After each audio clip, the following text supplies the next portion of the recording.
Magandang araw po sa inyong lahat. Bago po natin simulan ng kwentong ito, gusto ko lamang po na magpasalamat sa inyong walang sawang suporta at pagmamahal. Pero ikinalulungkot ko pong sabihin sa inyo na pati po yung Pulang Mata channel natin ay na-demonetize na rin po. Pero wag po kayo mag-alala dahil naisipan namin ni Sir Wally na gumawa ng bagong channel at magmula po sa araw na ito, dito na po tayo palagi mag-a-upload. Sana po ay patuloy niyo pa rin po kaming suportahan ni Sir Wally. Maraming salamat po. Tara na po, simulan na natin ang kwentong ito. Isang gabi, sa baryo ng San Isidro, biglang nagbago ang panahon kahit wala namang babala ng bagyo. Sumapit ang takip silim. Walang bahid ng sama ng panahon ang langit. May init pa ang hangin ngunit sa isang iglap, noong dumilim na ang paligid, ay nag-iba ang timpla ng hangin at nagsimulang bumuhos ang ulan na tila walang dahilan. Parang umiiyak ang langit kahit hindi dapat. Malalakas ang patak, sunod-sunod, at may kakaibang bigat na ramdam kahit sa loob ng mga bahay. Ang mga tao sa baryo ay nagtataka dahil hindi ito karaniwang ulan. Para bang may hinanakit ang kalangitan. Sa isang maliit na bahay sa dulo ng baryo, naroon si Aling Mengay. Hirap ang kanyang paghinga. Pawis na pawis at halatang nasa gitna ng panganganak. Sa tabi niya ay ang kumadrona na si Aling Biring, abala sa pag-aasikaso habang pinapakalma siya. Mengay, huminga ka lang ng dahan-dahan. Malapit na ito. Konti na lang. Lalabas na ang bata. Sa labas, lalong lumalakas ang ulan. Kumakatok ang hangin sa bubong. At bawat patak ay parang may dalang bigat na hindi maipaliwanag. Nakikipagtunggalian ang ingay ng kulog at kidlat sa walang humpay na pagsusumigaw ni Aling Mengay. Mengay, tingnan mo ako. Kaya mo yan. Normal lang ito. Ilabas mo lang ang lakas mo. Gagawa ka ng bata, pero reklamador akong manganganak. Kayong mga mag-asawa talaga. Ngunit sa sandaling yon, may kakaibang nangyari. Lumakas palalo ang ulan sa labas. Humampas ang hangin na ikinabukas ng bintana. Biglang tumigil si Aling Biring sa kanyang ginagawa. Napatingin siya sa bintana kasabay ng pagkunot ng kanyang noo. Aba, ay bakit ganito ang ulan? Maliwanag pa kaninang umaga. Wala naman sigurong bagyo. Mula sa loob ng bahay, maririnig ang malalakas na patak ng ulan na tila sumasabay sa tibok ng puso ni Aling Mengay. Aling Biring, masakit na ho talaga. Hugutin mo na ho ang bata. Aba, baka naman mapatay ko ang sanggol kung gagawin ko yon. Hindi manika ang nasa tiyan mo, Mengay. Isang bata ang nasa tiyan mo. Buhay na bata. Naiintindihan mo ba? Sige pa. Nandyan na. Lumalabas na. Isang malakas na sigaw ang pumunit sa katahimikan ng gabi. At kasabay noon, tumigil sandali ang ulan sa labas na parang huminturi ng mundo noong nakahinga na ng maluwag si Aling Mengay. Pagkaraan ng ilang sandali, narinig ang unang iyak ng sanggol. Ngunit hindi ito karaniwang iyak. Sa sandaling yon, muling bumuhos ang ulan sa labas. Mas malakas kaysa kanina. Parang sumasabay sa bagong buhay na kakasilang pa lamang. Babayang iyong anak, Mengay. Napakaganda ng batang ito. Manang-mana sa'yo. Nang sandaling yon, ay patuloy pa rin sa pag-iyak ang sanggol. Ngunit isang bagay ang ipinagtaka ng kumadrona. Walang luha na umaagos sa mga mata ng munting bata. Kakaibang sanggol na ito. Umiiyak pero wala namang luha. Pagkaraan ng ilang segundo, ay unti-unting humina ang iyak ng bata hanggang sa ito'y tumahimik na sinabayan naman ng pagtila ng ulan. Laking pagtataka ni Aling Biring sa biglang pagtigil ng buhos ng ulan. Huminto lang sa pag-iyak ang sanggol. Aba, tumigil din ang ulan. Sinuotan niya ng damit ang sanggol at ibinigay ito kay Aling Mengay. Walang mapagsidlan ang tuwang nadarama ng ina nang makita niya ang kanyang anak.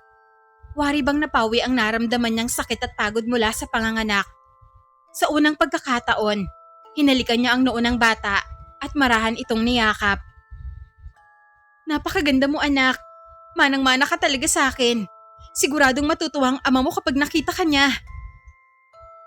Pagkaraan ng ilang minuto ay dumating si Mang Adan, ang asawa ni Aling Mengay.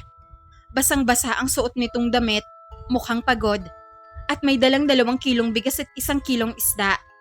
Kagagaling lamang niya sa trabaho, kaya takip silim na siyang nakauwi. Laking gulat ni Mang Adan nang malaman niyang nanganak na si Aling Mengay. Mabilis siyang lumapit sa kanyang mag-ina at tinitigan ng maigi ang sanggol. Gumuhit ang ngiti sa kanyang labi, bunsod ng labis na saya. Nakaisip na ba kayo ng pangalan para sa maganda niyong anak? Oo naman ho, Aling Bering. Hindi ko pa siya ipinapanganak. May iniisip na akong pangalan. Agwa ang kanyang pangalan. Magandang pangalan yan, Mengay. Bagay na bagay sa anak mo. Lumaki si Agwa bilang mabait at matatag na bata. Hindi siya umiiyak kahit madapa siya sa daan, na para bang napakailap ng kanyang mga luha. Marami ang humanga sa kanya dahil sa pagiging matatag niya. Tinagurian siya sa kanilang baryo bilang batang matapang. Agwa, pumunta ka nga muna kay Maring Dorena. Umutang ka muna ng sardinas. Wala na kasi tayong maulam eh. Sabihin mo, babayaran ko na lang bukas. Sige po, Nay. Tinahak ni Agwa ang landas patungo sa bahay ni Aling Dorena. Sa edad na 7 taong gulang ay marunong na siyang sumunod sa utos ng kanyang mga magulang. Ilang sandali pa ay nakarating na siya sa tindahan ni Maring Dorena. Sumilip siya sa bintana ng tindahan at natanaw niya si Berta, ang anak ng may-ari ng tindahan. Berta, andyan ba si Aling Dorena? Sumama ang tingin ni Berta nang makita niya si Agwa. Tila ba hindi niya nagustuhan ng presensya ng bata. Parang nahuhulaan niya kung anong sadya nito. Ano kailangan mo kay inay? O mong sabihing uutang ka na naman? Ganun na nga, Berta. Wala kasi kaming maulam, kaya inutusan ako ni inay na uutang ng sardinas. No? Lagi na lang kayo nangungutang. Baka mamaya, hindi niya mabayaran. Nagbabayad naman si inay eh. Hindi naman siya tulad ng iba na kinakalamutan ng utang. Alam mo naman, mabait ang lahi namin. Lumabas ng tindahan si Berta at nilapitan niya si Agwa. Hinila niya ang buhok nito palayo sa kanilang tindahan. Umuwi ka na sa inyo? Huwag ka nang mangutang. Uwi na. Malakas ang pagkahilan ni Berta sa buhok ni Agwa at ramdam ito ng munting bata. Ngunit hindi siya umiyak. Walang luha na pumatak sa kanyang mga mata. Kahit anong pilit niya, ayaw talagang lumabas ng kanyang luha. Para bang nagtatago ito sa sulok ng kanyang mga mata. Maya-maya, dumating si Aling Dorena. Nakita niya ang ginawa ng kanyang anak kay Agwa. Berta, ano yan? Bakit mo naman hinihila ang buhok ni Agwa? Maldita ka talagang bata ka. Itigil mo nga yan. Eh kasi, uutang na naman siya sa tindahan natin, Nay. Gusto niyo talagang ubusin ang paninda natin? Paano na lang kapag nalugi tayo? Ano ba kasing uutangan mo, Agwa? Sardinas po, Aling Dorena. Babayaran lang daw ni inay bukas. Wala kasi kaming maulam eh. Naku, sardinas lang naman pala. Ikaw talaga, Berta. Lagi mo na lang inaaway si Agwa. Huwag ka nga ganyan. Hindi naman natin madadala sa langit ang sardinas na yan, anak. Walang imik si Berta. Ngunit halata sa kanyang mukha na naiinis pa rin siya kay Agwa. Kung sa bagay, may pagkamaldita naman talaga siya. Ayaw niyang may umuutang sa kanilang tindahan. Bumalik ka na sa loob ng tindahan, Berta. Bigyan mo ng isang sardinas si Agwa. Naku, baka kanina pa nagugutom ang batang ito. Bilisan mo at nang makapananghalian na sila. Inirapan ni Berta si Agwa at padabog siyang naglakad pabalik sa tindahan. Iniabot na kay Agwa ang sardinas kahit labag sa kanyang loob. Bayarin mo yan ha. Sisigurin talaga kita sa bahay niyo kapag hindi ka nagbayad. Eto naman, parang takot na hindi mabayaran. Hindi naman namin lalayasan ang utang namin. Abay, naninigurado lang ako, Agwa. Nalayasan na kasi kami ng ibang nangutang sa amin. Hindi na pinansin ni Agwa si Berta. Batid niyang mas lalo lamang silang mag-aaway kapag pinatulan niya ito. Maraming salamat, Aling Dorena. Aalis na po ako. Ihahatid ko na lang bukas ang bayad. Sige, Agwa. Walang problema. Humakbang na si Agwa pa uwi sa kanilang bahay. Habang tinatahak niya ang daan, hindi pa rin maalis sa kanyang isip ang nangyari. Grabe naman si Berta. Parang dragon. Mabuti pa si Aling Dorena. Wala nang kahit anong salita pa. Sinabunutan pa talaga ako ni Berta. Pero ayos, hindi naman ako umiyak. Eh sus, hindi niya talaga ako mapapaiyak. kahit isubsob niya pa ako sa patikan ng kalabaw. Kilalang kilala niya ang kanyang sarili. Alam niyang hindi mababaw ang kanyang luha. Kung tutuusin, kahit siya mismo ay hirap paiyakin ang kanyang sarili. Kailangan malalim ang kanyang emosyon upang lumabas ang kanyang mga luha. At yun ang ikinaiba niya sa ibang mga bata. Bakit kaya mabilis umiyak ang ibang mga bata? Kahit inagawan lang sila ng tinapay, umiiyak agad sila. Ako, bakit hindi ako mabilis umiyak? Naku, baka limitado lang ang luha sa mata ko, kaya halos wala na akong mapiga. Pero ayos na rin to, kaysa naman sumaging iyakin. Bumuntong hininga siya habang patuloy niyang binabagtas ang kahabaan ng daan. Sa kanang kamay, hawak niya ang sardinas na magsisilbi nilang ulam para sa kanilang pananghalian. Kailangan ko magmadali. Baka dumating na si Tatay Adan. Siguradong gutom na siya. Naku, Mas lalo niyang binilisan ang kanyang bawat hakbang. Wari bang hinahabol siya ng mabangis na aso. Makalipas ang ilang minuto, tuluyan din siyang nakarating sa kanilang bahay. Nanay, nandito na po ako. Eto na po ang sardinas. Mabuti naman at pinautang tayo ni Maring Dorena. Naku, ang bay talaga ng kumari ko. Munti ka na nga akong hindi makautang, Nay. Abay si Berta kasi ang nagbabantay ng tindahan. Para siyang manok. Putak na baka hindi raw tayo magbayad. Kung hindi pa dumating si Aling Dorena, hindi ako makakautang, Nay. Naku, masanay ka na sa ugali ng batang yon. Ganon talaga si Berta.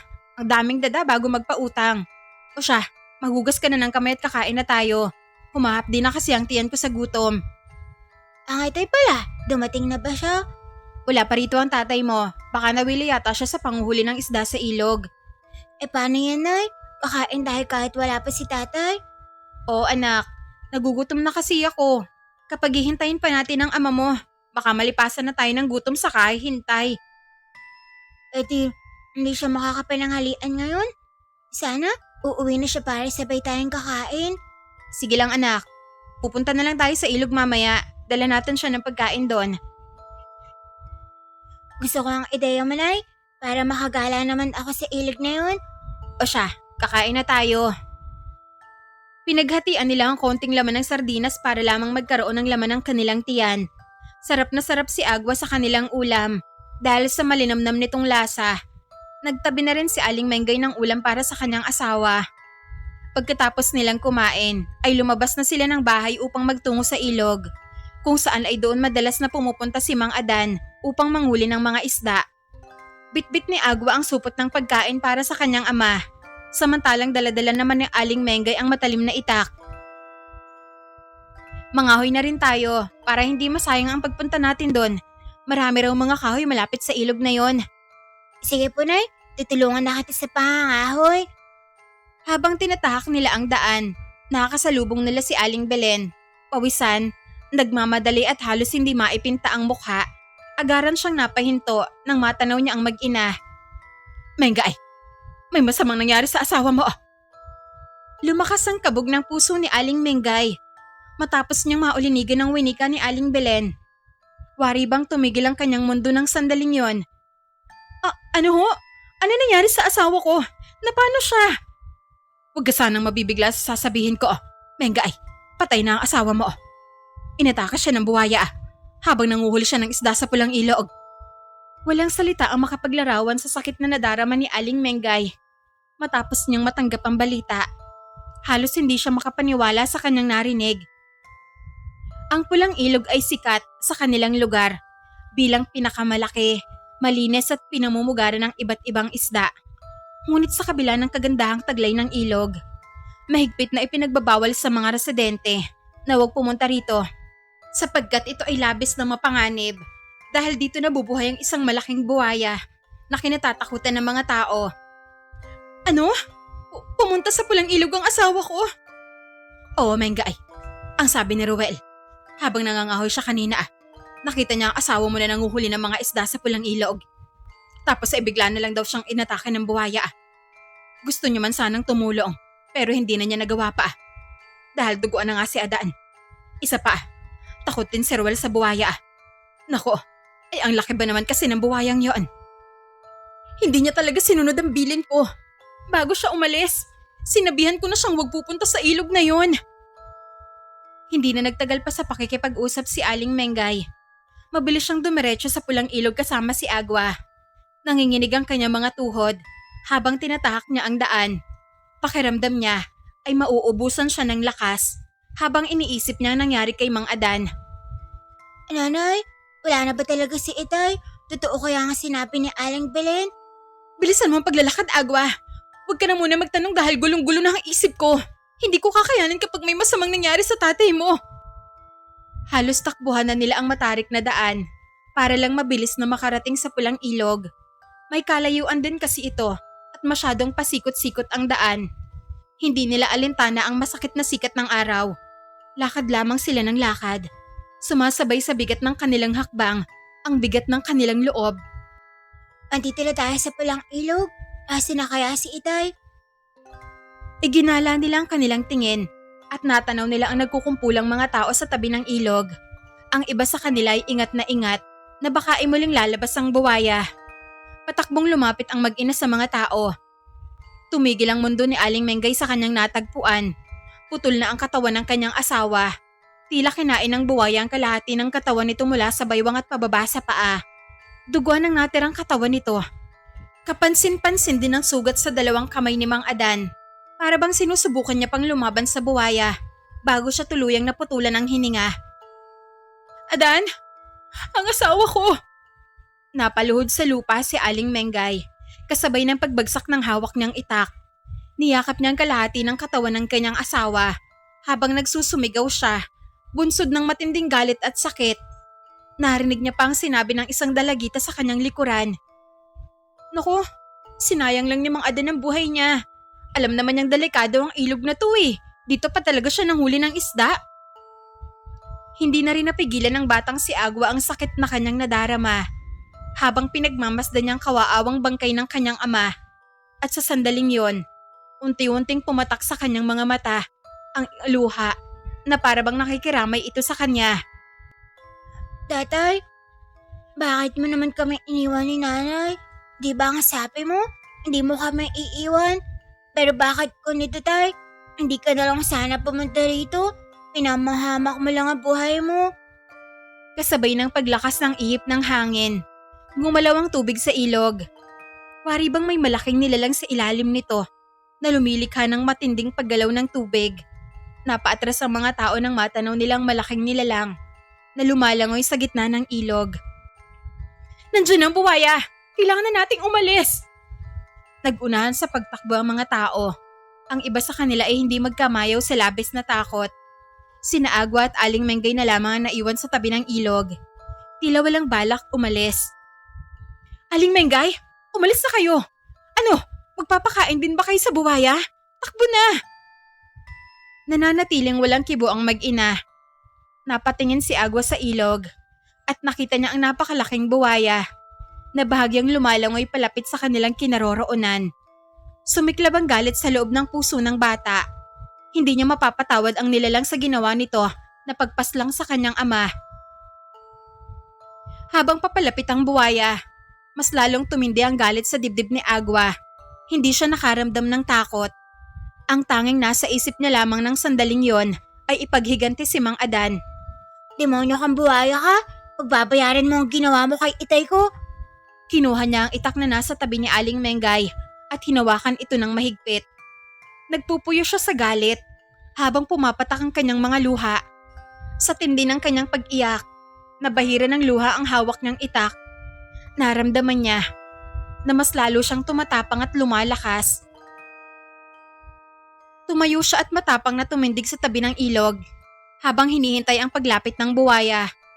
Ang reaksyon ng kanyang mukha ay wari bang sabik ng pumaslang at ang kanyang mga kamay ay tila puno ng lakas habang pinaghahanda ng paglapit ng nilalang. Lumundag ng napakalakas ang buwaya at nagtalsikan ng mga tubig. Parang ulan mula sa itaas ng kalangitan. Nasa harapan na ni Agwa ang buwaya at nagbabalak na itong kainin siya. Sa isang iglap, mabilis na kumilos ang munting bata. Patakbo siyang sumugod sa buwaya, tanga ng matalim na itak. Wala na siyang pakialam sa kanyang sarili ng sandaling yon. Pinatay mo ang tatay ko? Ikaw naman ang papaslangan ko ngayon. Tinaga niya ang mukha ng nilalang. Nawasak ang buong mukha nito, pati na ang ulo. Mistulang kidlat ang talim ng itak ni Agua nang dumampi ito sa nilalang. Maging siya ay nagulat sa kanyang ginawa. Nagawa kong wasakin ang ulo niya. Ang astig naman talaga nito ang itak ko. Kaya pala kaya nitong pumaslang ng buhaya. Hindi pa siya nakontento. Inundayan niya ng saksak ang katawan ng buwaya hanggang sa ito'y nagkapera-peraso at lumubog sa tubig. Napakalakas ng batang yan. Nagawa niyang talunin ng buhaya. Hindi pangkaraniwan ang kanyang lakas. Kahanga-hanga siya. Rinig niya ang malakas na sigaw ng matandang babae na nanonood sa kanya. Napatingin siya sa hawak niyang itak. Simple lamang ito kung titingnan. Parang mga maliliit na ahas lamang ang kayang paslangin. Paano ko nagawang patay ng dambuhalang buhaya? Ang liit pala ng hawak kong itak. Napatingin siya sa tubig. Nagmistulang pulang pintura ang kulay ng tubig dahil sa dugo ng nilalang. Kapansin-pansin din ang ilang peraso ng katawan nito na palutang-lutang sa tubig. Halos hindi makapaniwala si Agua sa kanyang sarili. Panay silip siya kung paano siya nagtagumpay na talunin ng buwaya. Gayong isa lamang siyang bata. Ilang sandali pa, may sumagi sa kanyang alaala. Abang umiiyak ako kanina, nabahiran ng luha ang hawak kong itak.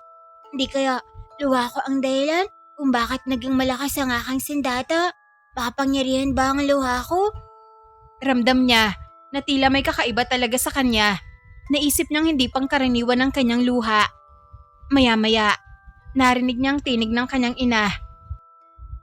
Wala na ang buwaya. Pero wala na rin ang ama mo, Agua. Unti-unting napalingon ng bata. Muling sumikip ang dibdib niya nang makita niya ang mukha ni Aling Mengay. Mugto ang mga mata at tila pinagbagsakan ng langit at lupa. Dahan-dahan siyang humakbang palapit dito at umupo sa tabi ng bangkay ni Mang Adan. Hinawakan niya ang mukha ng kanyang itay at marahang nagsalita. Patawad po tatay kung hindi kita naaligtas. Pero pinatay ko na po ang buwaya. Naipagiganti na po kay tatay. Lumakas ang ihip ng hangin. Kumulog at kumidlat ng napakalakas at bumuhos ang malakas na ulan. Nakaramdam ng ginhawa si Agua habang nakatingala siya sa langit at sinasalo ang bawat patak ng ulan. Tila ba may taglay itong kapangyarihan na pagaanin ng bigat na nakadagan sa loob ng kanyang puso. Sa kabila ng sakit na nadarama ng mag-ina, natuwa naman ang ibang mga residente sa ginawang pagpaslang ni Agua sa buwaya. Sa wakas, nakahanap din ng katapat ang buwaya. Si Agua lang naman palang tatapos sa buhay niya. Wala nang panganib sa ilog na to. Pwede na tayong maligo dahil wala nang gagambala sa atin. Kailangan natin pasalamatan si Agua. Siya ang dahilan kung bakit wala na ang halimaw na tagapagbantay sa pulang ilog. Malungkot na pinagmasdan ng bata ang supot ng pagkain na nasa tabi ng bangkay ni Mang Adan. Hindi niya inaasahan na wala na palang kakain sa kanin at sardinas na dala nila. Wala na silang nagawa pa, kundi ay dalhin na lamang sa kanilang bahay ang kalahating katawan ng kanyang ama. Tinulungan naman sila ng ibang mga kalalakihan sa pagbitbit sa bangkay ni Mang Adan. Paano na tayo? Ngayong wala na si itay. Saan na tayo kukuha ng pagkain, Nay? Sa ngayon, hindi ko pa alam, anak. Pero magsisipag ako para sa'yo. Para sa ating dalawa. Hindi kita bababayaan kahit wala na ang ama mo. Maghahanap tayo ng paraan para makakain tayo, anak. Napabuntong hininga si Aling Mengay. Hindi maitago ng kanyang luha ang sakit na nadarama niya. Mugto na ang kanyang mga mata sa kakaiyak. Tutulungan po kita sa paghahanap ng pagkain, Nay. Pero hindi po tayo magugutom. Kahit bayabas lang ang kainin natin, ayos lang po sa akin, Nay. Hindi na naman ako maarte. Hindi sapat ang bayabas para mabusog ka, anak. Kailangan ko magtrabaho para makabili tayo ng bigas. Kawawa ka naman kung bayabas lang ang kakainin natin. Wala namang problema sa akin yun eh. Marami naman mga prutas sa gubat. Siguradong hindi tayo magugutom kung masipag lang tayo magganap ng mga prutas, Nay. Ilang sandali pa. Nakarinig sila ng tahol ng aso. Pahiwatig na may ibang tao sa labas ng kanilang bahay. Tumayo si Agua at pinihit ang daan patungo sa kinaroroonan ng pinto. Nang buksan niya ito, ay tumambad sa kanyang paningin si Berta. Wari bang pasan-pasan nito ang mundo dahil hindi man lang siyang umingiti.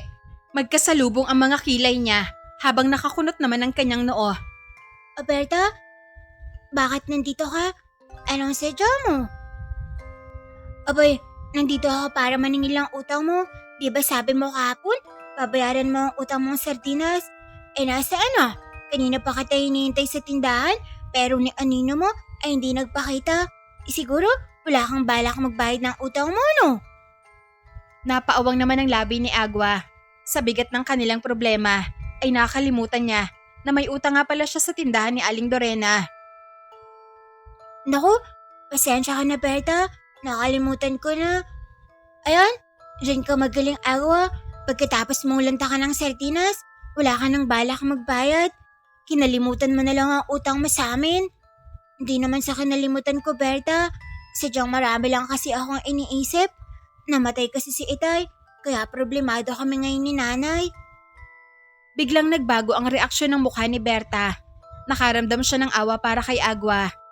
Kaya naman ay umurong ang pagiging maldita niya. Talaga ba Agua? Namatay si Mang Adan? Bakit naman? Humugot ng lakas ng loob si Agua bago niya sinagot ang tanong ni Berta. Pumunta siya sa pulang ilog para manghuli ng isda, pero sa kasamaang palad, inatakas siya ng buwaya at kinain ng kalahati ng katawan niya. Patay na siya nang matagpuan namin sa tabing ilog. Naku, kawawa naman si Mang Adan. Sana hindi na lang siya pumunta sa pulang ilog. Oo nga eh. No, ewan ko na lang talaga Berta. Ang sakit-sakit mawalan ng tatay. Parang sinasaksak ng patalim mga dibdib ko. Nakikirami ako sa pagkawala ng tatay mo Agua. Pasensya ka na pala kung tinarayan kita kanina. Hindi ko alam na may malalim ka palang dinadala. Ayos lang Berta. Huwag man ang isipin yun. Kasalanan ko na naman talaga eh. Nakalimutan ko kasi ang utang namin. Pero sandali lang, magtatanong muna ako kay inay kung may pera pa ba siya. Naku, huwag man ang bayaran yun. Libre ko na lang sa inyo ang sardinas. Aba hindi pwede yun Berta. Malulugi naman ang tindahan nyo yun. Seryoso ako Agua. Huwag niyo nang bayaran ng sardinas. Naawa kasi ako sa inyo eh. Dahil sa nangyari kay Mang Adan, mas lalo kayong mahihirapan ngayong wala na siya. Maraming salamat naman Berta. Nang lumaon ay nagpaalam na si Berta. Nanibago naman si Agua sa kabaitan nito sapagkat sanay siya sa pagiging maldita nito. Isang umaga, nagtungo si Agua sa gubat upang maghanap ng pwede niyang kainin. Nagdala siya ng patalim upang mayroon siyang magamit sa pagbayak ng buko. Marami kasing niyog sa kanyang pupuntahan. Ang hirap pala ng buhay kapag walang ama. Mas lalo tuloy kaming naghihirap ni nanay. Sana makahanap na siya ng trabaho para makakain na kami ng maayos. Palagi na lang kasi kami nagtitipid sa pagkain. Mabigat ang kanyang loob habang tinatahak niya ang daan patungong gubat. Maliit na bata lang siya, ngunit malalim ang nararating ng kanyang isip. Ilang sandali pa, nakarating din siya sa gubat. Pawisan siya at pagod na pagod. Kailangan kong makahanap ng pagkain. Tiningnan niya ang puno ng mga bayabas. Subalit wala pa itong bunga. Ganoon din ang mga mangga. Sinubukan niya ring maghanap ng hinog na saging, ngunit wala siyang nakita. Napasapo siya sa kanyang mukha at humugot ng lakas. Nagpatuloy siya sa paglalakbay hanggang sa nakarating siya sa lugar na maraming niyog. Tumingala siya sa itaas at sinuri ang mga bunga ng bawat niyog. Aba ayos, may nakakita akong buko. Iniwan niya sa ilalim ang hawak ng itak at nagsimula na siyang umakyat sa puno ng niyog. Hindi siya nahirapan sapagkat sanay na siyang umakyat sa mga puno. Hindi naman ako unggoy, pero ang galing kong umakyat. Napangisi siya habang nakayakap siya sa puno ng niyog na parabang isang tuko. Medyo matayog ang puno na pinili niyang akyatin, kaya naman ay matagal siyang nakarating sa ibabaw. Aba, talagang napalaban ang pagiging unggoy ko. Saka lamang siya nakahinga ng maluwag nang makarating siya sa itaas. Pipitasin na sana niya ang isang buko nang biglang may dumating na isang matandang babae. Dumulog ito sa ilalim ng niyog at napatingala sa itaas. Nagmistulang dragon ng kanyang mukha nang masilayan niya ang bata sa itaas ng niyog. Hoy! Magnanakaw! Bumaba ka nga riyan! Kaya pala nauubos ang bunga ng mga niyog ko. Ikaw palang nangunguha dyan. Naku, lagot! Nandito pala ang may-ari. Muntik na siyang tumalon sa itaas ng niyog dahil sa sobrang gulat. Tanaw niya ang galit na mukha ng matandang babae. Nilakasan niya ang kanyang loob at naisipan niyang paamuhin ng may-ari. Nakita niya kasi na may dala itong patalim. Huwag ka pong magalit sa akin, La. Hindi pa naman ako nakakakuha ng buko. Ihingi pa lang po ako. Anong hihingi? Nasa itaas ka na nga ng niyog. Ang sabihin mo, magnanakaw ka talaga Grabe ka naman sa akin, La. Hindi naman ako magnanakaw eh. Nagpapahangin lang po ako dito sa itaas ng nyog. Ang sarap-sarap ng hangin dito. Alika po, Lola. Umakit ka. Aba loko ka talagang bata ka Alam mo namang matanda na ako Papaakyatin mo pa ako Pasensya na po talaga, Lola. Nagbibiro lang po. Eto naman, masyadong seryoso sa buhay. Bumaba ka na riyan. Baka kasalanan ko pa kapag nahulog ka Huwag ka mag-alala. Hindi po ako mahuhulog. Alam mo naman, parang unggoy ang atake ko rito. Siya nga pala, pwede po ba akong makahingi ng buko? Nagugutom na po kasi ako eh. Maawa ka naman po sa akin, La. Kung hindi mo ako bibigyan ng buko, tatalon talaga ako rito. Aba pasaway ka talagang bata ka Idadamay mo pa talaga ako sa kalokohan mo Sige na kumuha ka na ng buko para makababa ka na Kumuha ka lang ng kaya mong ubusin. Ay naman pala, pagbigay ka naman pala, Lola. Maraming salamat po. Kanina pa kasi ako natatakam sa mga buko mo. Basta wag mo lang ubusin. O siya, aalis na ako dahil nagmamadali ako. Mag-iingat ka sa itaas ng niyog. Huwag mo akong sisihin kapag nahulog ka Magtiwala ka lang po sa unggoy. Hindi ako mahulog dito. Sis, ako na to eh. Umalis ng matandang babae. Nagmadali ito sa paglalakad na tila ba may mahalagang pupuntahan. Sa kabilang dako, naiwan naman si Agua sa itaas ng puno ng niyog. Abot tenga ang kanyang ngiti. Habang sinusundan niya ng tingin ng papalayong matanda. Ayun, wala na akong kasalanan ngayong araw. Hindi naman ito masasabing pagnanakaw dahil pumayag na naman ng may-ari. Kaya ano pa nga hinihintay ko? Abay, aatakayin ko na talaga ang mga bukong to. Hindi na siya nagsayang pa ng oras sapagkat nauuhaw na siya. Isa-isa niyang pinitas ang 6 na peraso ng buko at inihulog ito sa ilalim. Pagkatapos ay bumaba na siya at tinipon niya ang mga nakuha niyang buko. 1, 2, 3, 4, 5, 6. Saktong-sakto. Walang labis, walang kulang. Kainin na. Kinuha niya ang isang buko at biniyak ito gamit ang itak. Ininom niya ang sabaw nito at labis niyang nagustuhan ng lasa. Ayos. Manamis-namis ang sabaw. Talagang napawi ang aking uhaw. Habang kumakain siya ng buko, hindi niya maiwasang makaramdam ng lungkot nang sumagi sa kanyang alaala si Mang Adan. Lalo na ang mga panahong magkasama silang kumakain ng buko. Dati, isala ko pa si Itay sa pagkain ng buko. Pero ngayon, mag-isa na lang ako. Naaalala ko pa noon ang saya-saya namin habang kumakain. Sinusubuan niya pa ako, nag-aasaran kami at nagtatawanan. Pero ngayon, alaala na lang ang lahat. Sana, sinulit ko na lang ang mga sandaling kapiling ko pa si Itay. Hindi niya namalayan na pumapatak na pala ang kanyang mga luha habang sinasariwa niya ang mga kahapong kasama niya pa ang kanyang ama. Ang babo pala ng luha ko pagdating kay tatay. Dati, hirap na hirap akong umiyak. Pero ngayon, parang nakatakas sa kulungan ng mga luha ko. Patuloy siyang umiyak hanggang sa sunod-sunod na ang mga butil ng mga luha na umaago sa kanyang pisngi. Huwag ka magsayang ng luha, Aqua. Hindi mo dapat sinasayang ang mga luha mo. Tingnan mo naman pinapaagos mo lang sa iyong pisngi. Bakit hindi mo yun ipahid sa itak mo at paslangan mo ang kobre na nasa likuran mo? Sa paraang yan, magiging makabuluhan pa ang mga luha mo.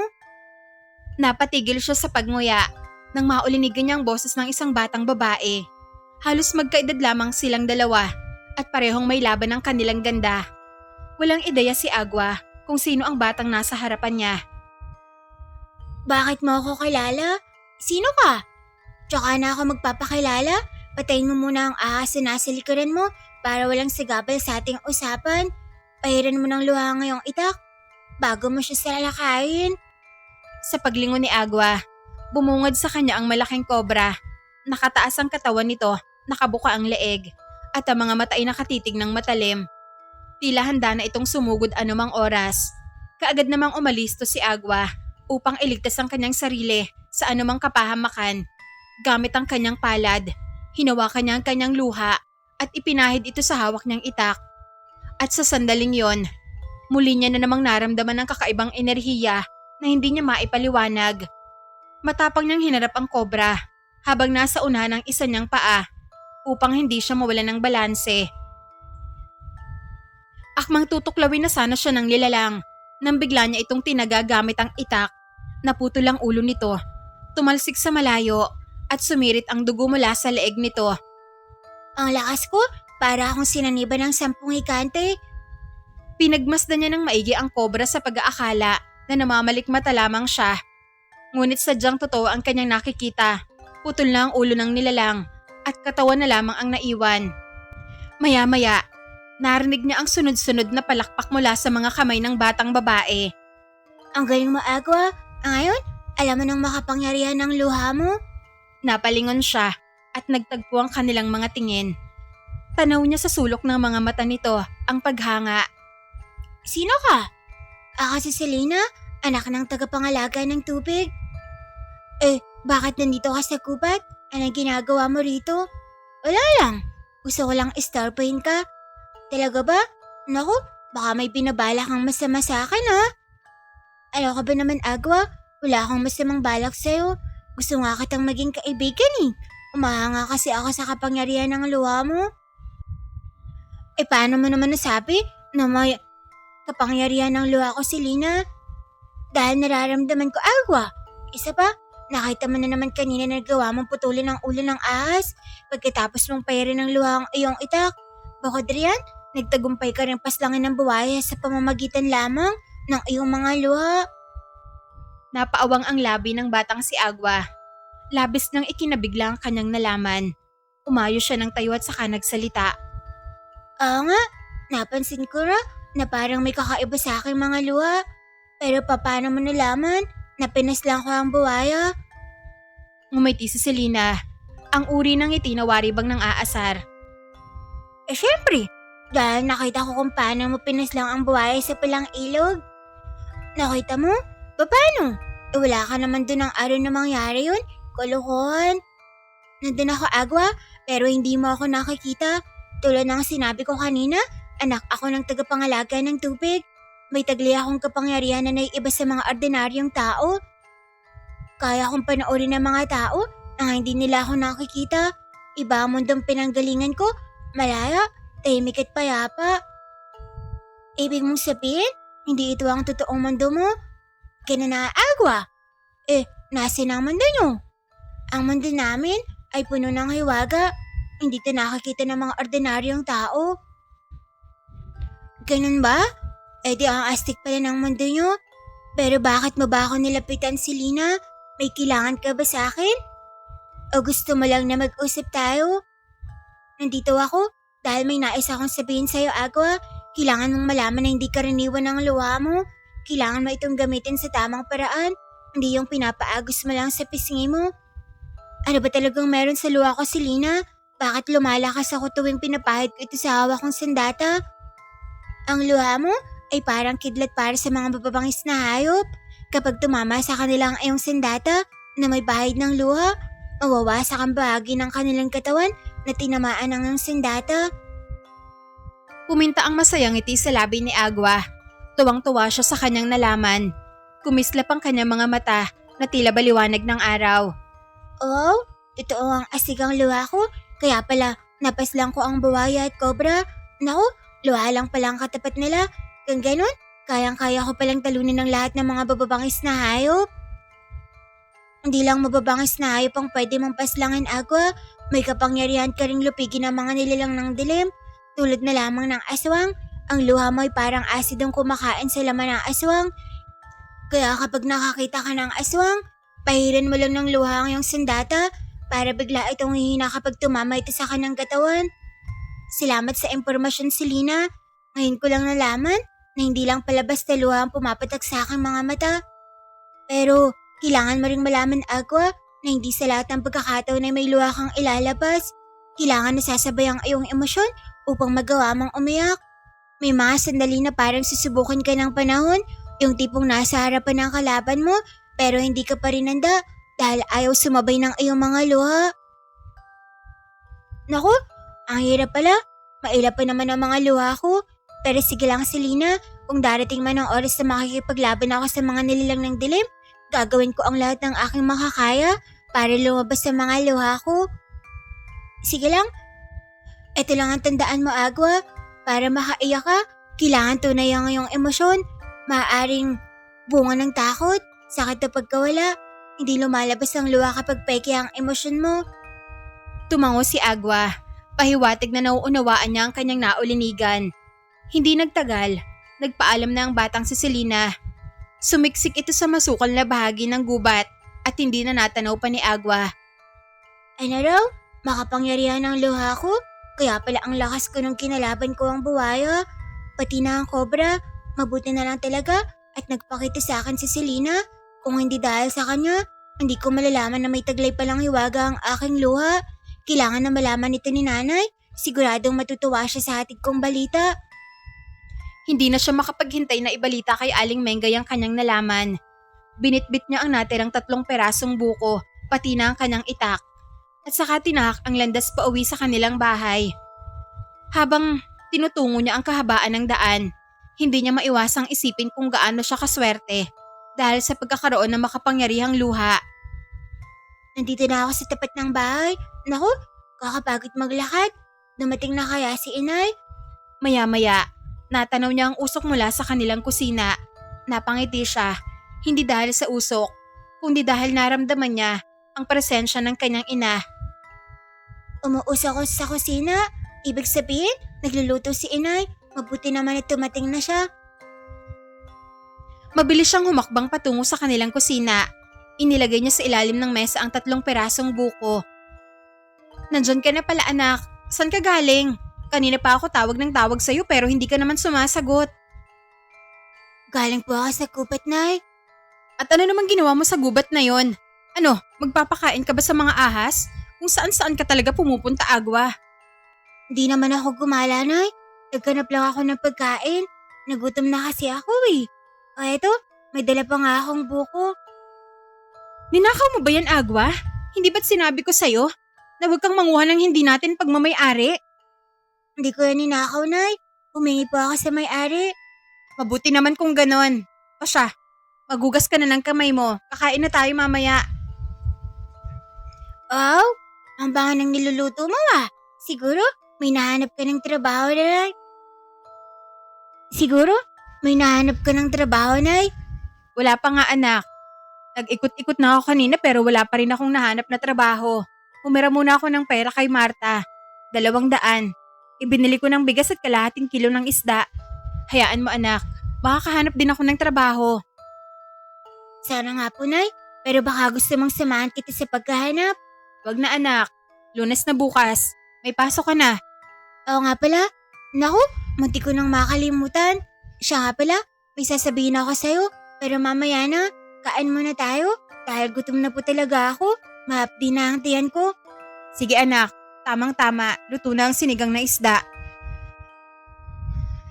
Kumain na nga ang mag-ina. Pinagsaluhan nila ang masarap na sinigang na isda. Ganadong-ganado si Agua. Sapagkat sobrang sarap ng luto ni Aling Mengay. Naparami tuloy ang kanyang kain. Lalo na gutom na siya. Pagkatapos kumain ay hinugasan ni Agua ang kanilang pinagkainan. Nang matapos niya ang kanyang ginagawa, ay agad siyang tumungo sa sala kung sana'y naroon nagpapahinga si Aling Mengay. Tapos na ako magugas ng pinggan, Nay. Oras na para magkwentuhan. Handa ka na ba sa sasabihin ko, Nay? Kanina pa ako handa anak. Sabihin mo na nga kaagad at ang magkaalaman na. Aba, mukhang sabik na sabik ka nga. Pero eto na, sasabihin ko na. Alam mo ba, Nay? May batang nagpakita kanina sa akin sa gubat. Sinabi niya sa akin na makapangyarihan daw ang aking mga luha. At yun ang dahilan kung bakit napaslang ko ang buhaya. Aba, ay magandang balita yan anak. Teka, sinong bata ba ang tinutukoy mo? Selena po ang pangalan niya, Nay. Anak daw siya ng tagapangalaga ng tubig. Hindi siya ordinaryong tao at iba raw ang mundong kinabibilangan nila. Makapangyarihan ng mga tulad niyang nilalang. Ano pang napag-usapan niyo anak? Hindi lang mga mababangis na hayop ang kaya kong paslangin. Pati rin daw ang mga aswang. Kuminang ang mga mata ni Aling Mengay. Baka sa kanyang mukha ang paghanga sa kapangyarihan na taglay ng kanyang anak. Alam mo ba, Nay? Nakapas lang po ako ng kobra sa gubat. Ano? Cobra? Aba, delikado ang ahas na yun, anak. Oo nga po, Nay. Pero wala naman siyang binatbat sa akin kanina eh. Simple lang ang ginawa ko. Pinahiran ko lang ng luha ang awa kong itak at naputol ang ulo ng ahas matapos itong tumama sa kanya. Parang nagkaroon pala ng agimat ang sandata mo dahil lang sa luha mo, anak. Oo nga po, Nay. Pero napapaisip po ako kung bakit ganito po ang luha ko. Parang luha ko lang yata ang naiiba sa lahat ng mga bata sa ating baryo. Sa isang iglap, may pangyayari na sumagi sa isip ni Aling Mengay. Naalala na kung saan niya ipinaglihi si Agwa. Siguro dahil pinaglihi kita sa isang magandang babae, anak. Magandang babae? Sino po siya, Nay? Hindi ko nalaman ang pangalan niya. Pero nung ipinagbubuntis kita, madalas akong tumatambay sa ilog. Kung saan, doon ko unang nakita ang isang babae na nakasuot ng kulay asul na damit. Parang kakulay ng dagat. Pinagmamasdan ko nga siya habang mag-isa siyang naliligo sa ilog. Lagi nga akong pabalik-balik sa ilog na yun para lang makita siya. Para bang inuutusan ako ng sanggol sa aking sinapupunan na pagmasdan ng babaeng yon. Parang magkahawig nga ang mukha niyo, anak. Kaya pala ang ganda ko. Ipinaglihi mo pala ako sa magandang babae. Hindi mo na ba siya nakakita ngayon, Nay? Hindi mo rin ba alam kung saan siya nakatira? Puntahan ko sana siya eh. Tingnan ko lang kung talagang magkahawig pa kami. Hindi ko nalaman ang tirahan niya, Agwa. Pero pansin ko, parang may kakaiba sa babae na yon. Sa tuwing pinagmamasdan ko siyang naliligo, bigla na lang siyang nawawala. Hindi ko nga alam kung saan siya pumupunta eh. Basta, mahilig siyang maligo, anak. Naku, baka siya ang tagapangalaga ng tubig. Hindi kaya ina siya ni Selena? Abay, hindi ko alam, anak, na hindi nga kami nag-usap nun eh. Mula noon, hindi na naalis sa isip ni Agwa ang tungkol sa kapangyarihan ng kanyang luha. Nakahanap na rin ng trabaho si Aling Mengay, kaya naman mas lalo niyang pinagbuti ang kanyang pag-aaral. Isang araw, may isang aso ang napadpad sa palaruan, kung saan ay naraong naglalaro ang mga bata. Sa gilid nito, ay matatagpuan ang mga matatanda na abalang nakikipag-usap. Kapansin-pansin sa galaw ng aso na para bang hindi ito mapakali, tila gustong mangagat. Naglalaway din ito at malikot kumilos. Ilang sandali pa, ay tumakbo ito palapit sa mga nagkukumpulang bata at sinunggaban ng isang batang babae. May aso po, Nay. Tulungan niyo po si Myla. Kinagat po siya ng aso. Napuno ng hiyawan sa palaruan. Ang mga matatanda ay tumigil sa pakikipag-usap. Pinilit nilang isalba ang buhay ng batang si Myla. Ang ilan sa kanila ay kumuha ng pamalo. Ngunit hindi pa rin nagpatinag ang aso. Patuloy itong nanalasa sa palaruan. Hanggang sa kung saan-saan na tumakbo ang mga tao. Kaninong aso ba yan? Napakabangis naman. Bigla-bigla na lang nanununggab. Nababaliw na yata yung asong yan. Halata na sa kanyang kilos na parang nahuulol siya. Naku, delikado yan. Baka makagat niya lahat ng mga bata sa paligid. Tingnan mo naman, Aling Selba, ang bagsik niyang kumilos.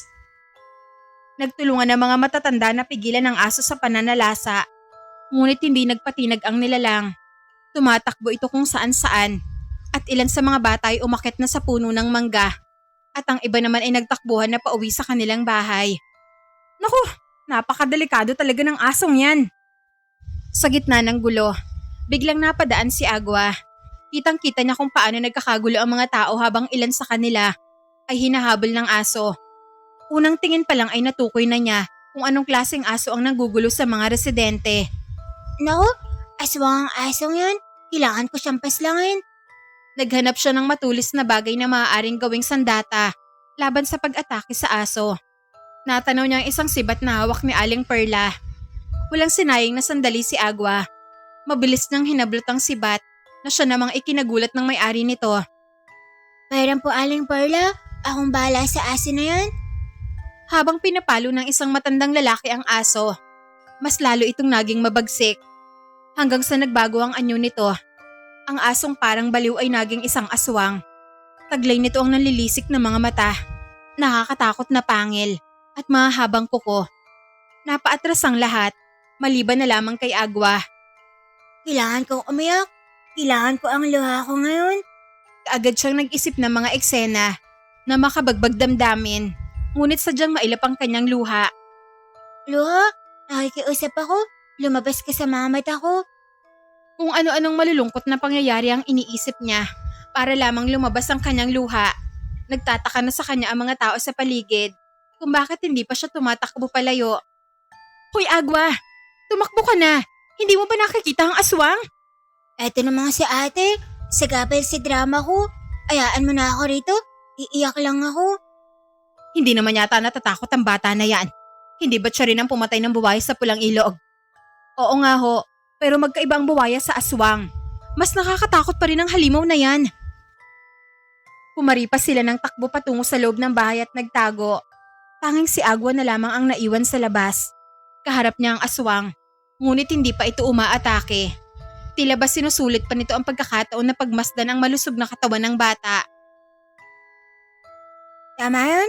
Maglaway ka muna sa malasag kong pangangatawan. Pumakit si Agwa habang nangangapa ng mga malulungkot na pangyayari. Ilang sandali pa ay naalala niya ang nangyari sa kanyang ama, kung paano naging kalahati na lamang ang katawan nito dahil sa buwaya, at kung paano naghinagpis ang kanyang ina sa tabi ng ilog habang yakap-yakap ang bangkay ni Mang Mando. Ang tagpong yun ay nagdulot ng sakit sa loob ng puso ng bata, lalo na nang manariwa sa kanyang isip ang mga sandali na kasama niya ang kanyang itay. At sa sandaling yon, natagpuan niya na lamang ang kanyang sarili na umiiyak. Ang kanyang mga luha ay waribang tubig sa ilog na tuloy-tuloy sa pag-agos. Sa wakas, lumabas din ang mga luha ko. Marupok talaga ang puso ko pagdating kay tatay. Kahinaan ko talaga ang pagkamatay niya. Pinaagos niya ang kanyang luha sa hawak niyang sibat. Ngumiti ang nilalang habang nakatingin ito sa bata. Tanga ka talagang bata ka. Hindi ka pa tumakbo. Mas lalo mo lang akong pinapatakam sa laman mo. Humalakhak ito. Nawari bang isang demonyo. Unti-unti siyang lumalapit sa bata habang nanlilisik ang kanyang mga mata. Sa kabilang banda, hindi naman nagpatinag si Agwa. Hindi siya umatras. Alam niya sa kanyang sarili na kayang-kaya niyang paslangin ang nilalang. Nakahanda na ang kanyang sibat na may bahid ng luha. Nakatayo siya habang dahan-dahan siyang nilalapitan ng nilalang. Sige, lumapit ka pa, aswang. Hindi mo yata alam ang lihim ng aking sandata. Sana abot ang maliit mong sandatang yan. Hindi ang tatalab sa katawan ko. Tuwang-tuwa ang nilalang habang umaabante. Handa na ang matulis niyang mga kuko upang sugatan ang tiyan ni Agwa. Handa na rin ang mga kanyang mga pangil para sa pagkagat sa leeg ng bata. Wala siyang kamalay-malay na pinaglalaroan na pala siya ni Agwa. At habang papalapit siya, ay mas lalong nalalagay sa panganib ang kanyang buhay.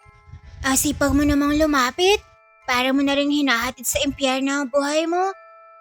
Matapang ang tindig ng bata habang sinusundan niya ng tingin ang bawat galaw ng aswang. Simbilis ng kidlat ang sumunod na tagpo. Sa sobrang liksi kumilos ng nilalang, ay hindi siya nakapaghanda. Sa isang iglap, hinigit nito ang paa ng bata, dahilan ng pagkatumba nito. Mabuti na lang at hindi nabitiwan ni Agwa ang hawak niyang sibat. Hinila ng aswang ang dalawa niyang paa patungo sa damuhan. Hindi ka magtatagumpay sa balak mo. Papatayin kita. Kahit hinihigit na siya ng aswang, hindi pa rin siya nagpatinag. Hindi niya ipinakitang takot siya. Narinig niya pa ang sigaw ng isang babaeng sumisilip sa bintana habang pinapanood ang mga kaganapan sa labas. Naku, wala na. Hinigit na ng aswang ang bata. Baka dadalhin niya yun sa gubat at doon kakainin. Tulungan niyo naman ang batang yun. Anak ni Aling Mengay. Sigaw ng isang babae. Walang nangahas na lumapit sa aswang upang iligtas ang bata. Pati ang mga kalalakihan ay natatakot lumabas ng bahay. Sapagkat para sa kanila, wala silang sapat na lakas para kalabanin ang aswang. Ilang sandali pa, ay hinigpitin ni Agwa ang pagkahawak sa sibat. Itinusok niya ito sa binti ng aswang na abalang humihigit sa kanyang mga paa. At pagkaraan ng 3 segundo, biglang natumba ang nilalang. Ang binti nito ay naging kulay itim na tila nasunog ng apoy. At ang kanyang balat ay unti-unting natutunaw na para bang binuhusan ng asido. Mabilis na kumalat ang epekto ng tumusok na sandata sa katawan ng aswang. Umakyat pataas sa mukha nito ang kulay na parang nasunog ng apoy habang nanginginig ang katawan ng nilalang. Halata sa kanyang mukha ang hirap at sakit habang hinahabol ang kanyang hininga. May mga salitang maririnig mula sa sulok ng kanyang bibig. Wari bang nagmamakaawa sa munting bata. At makalipas ang ilang sandali, tuluyan na ngang binaybay ng nilalang ang huling nota ng kanyang hininga. Patay ka rin naman pala ang aswang ka. Dito ka pa talaga sumasalakay sa baryo namin. Ang malas mo naman.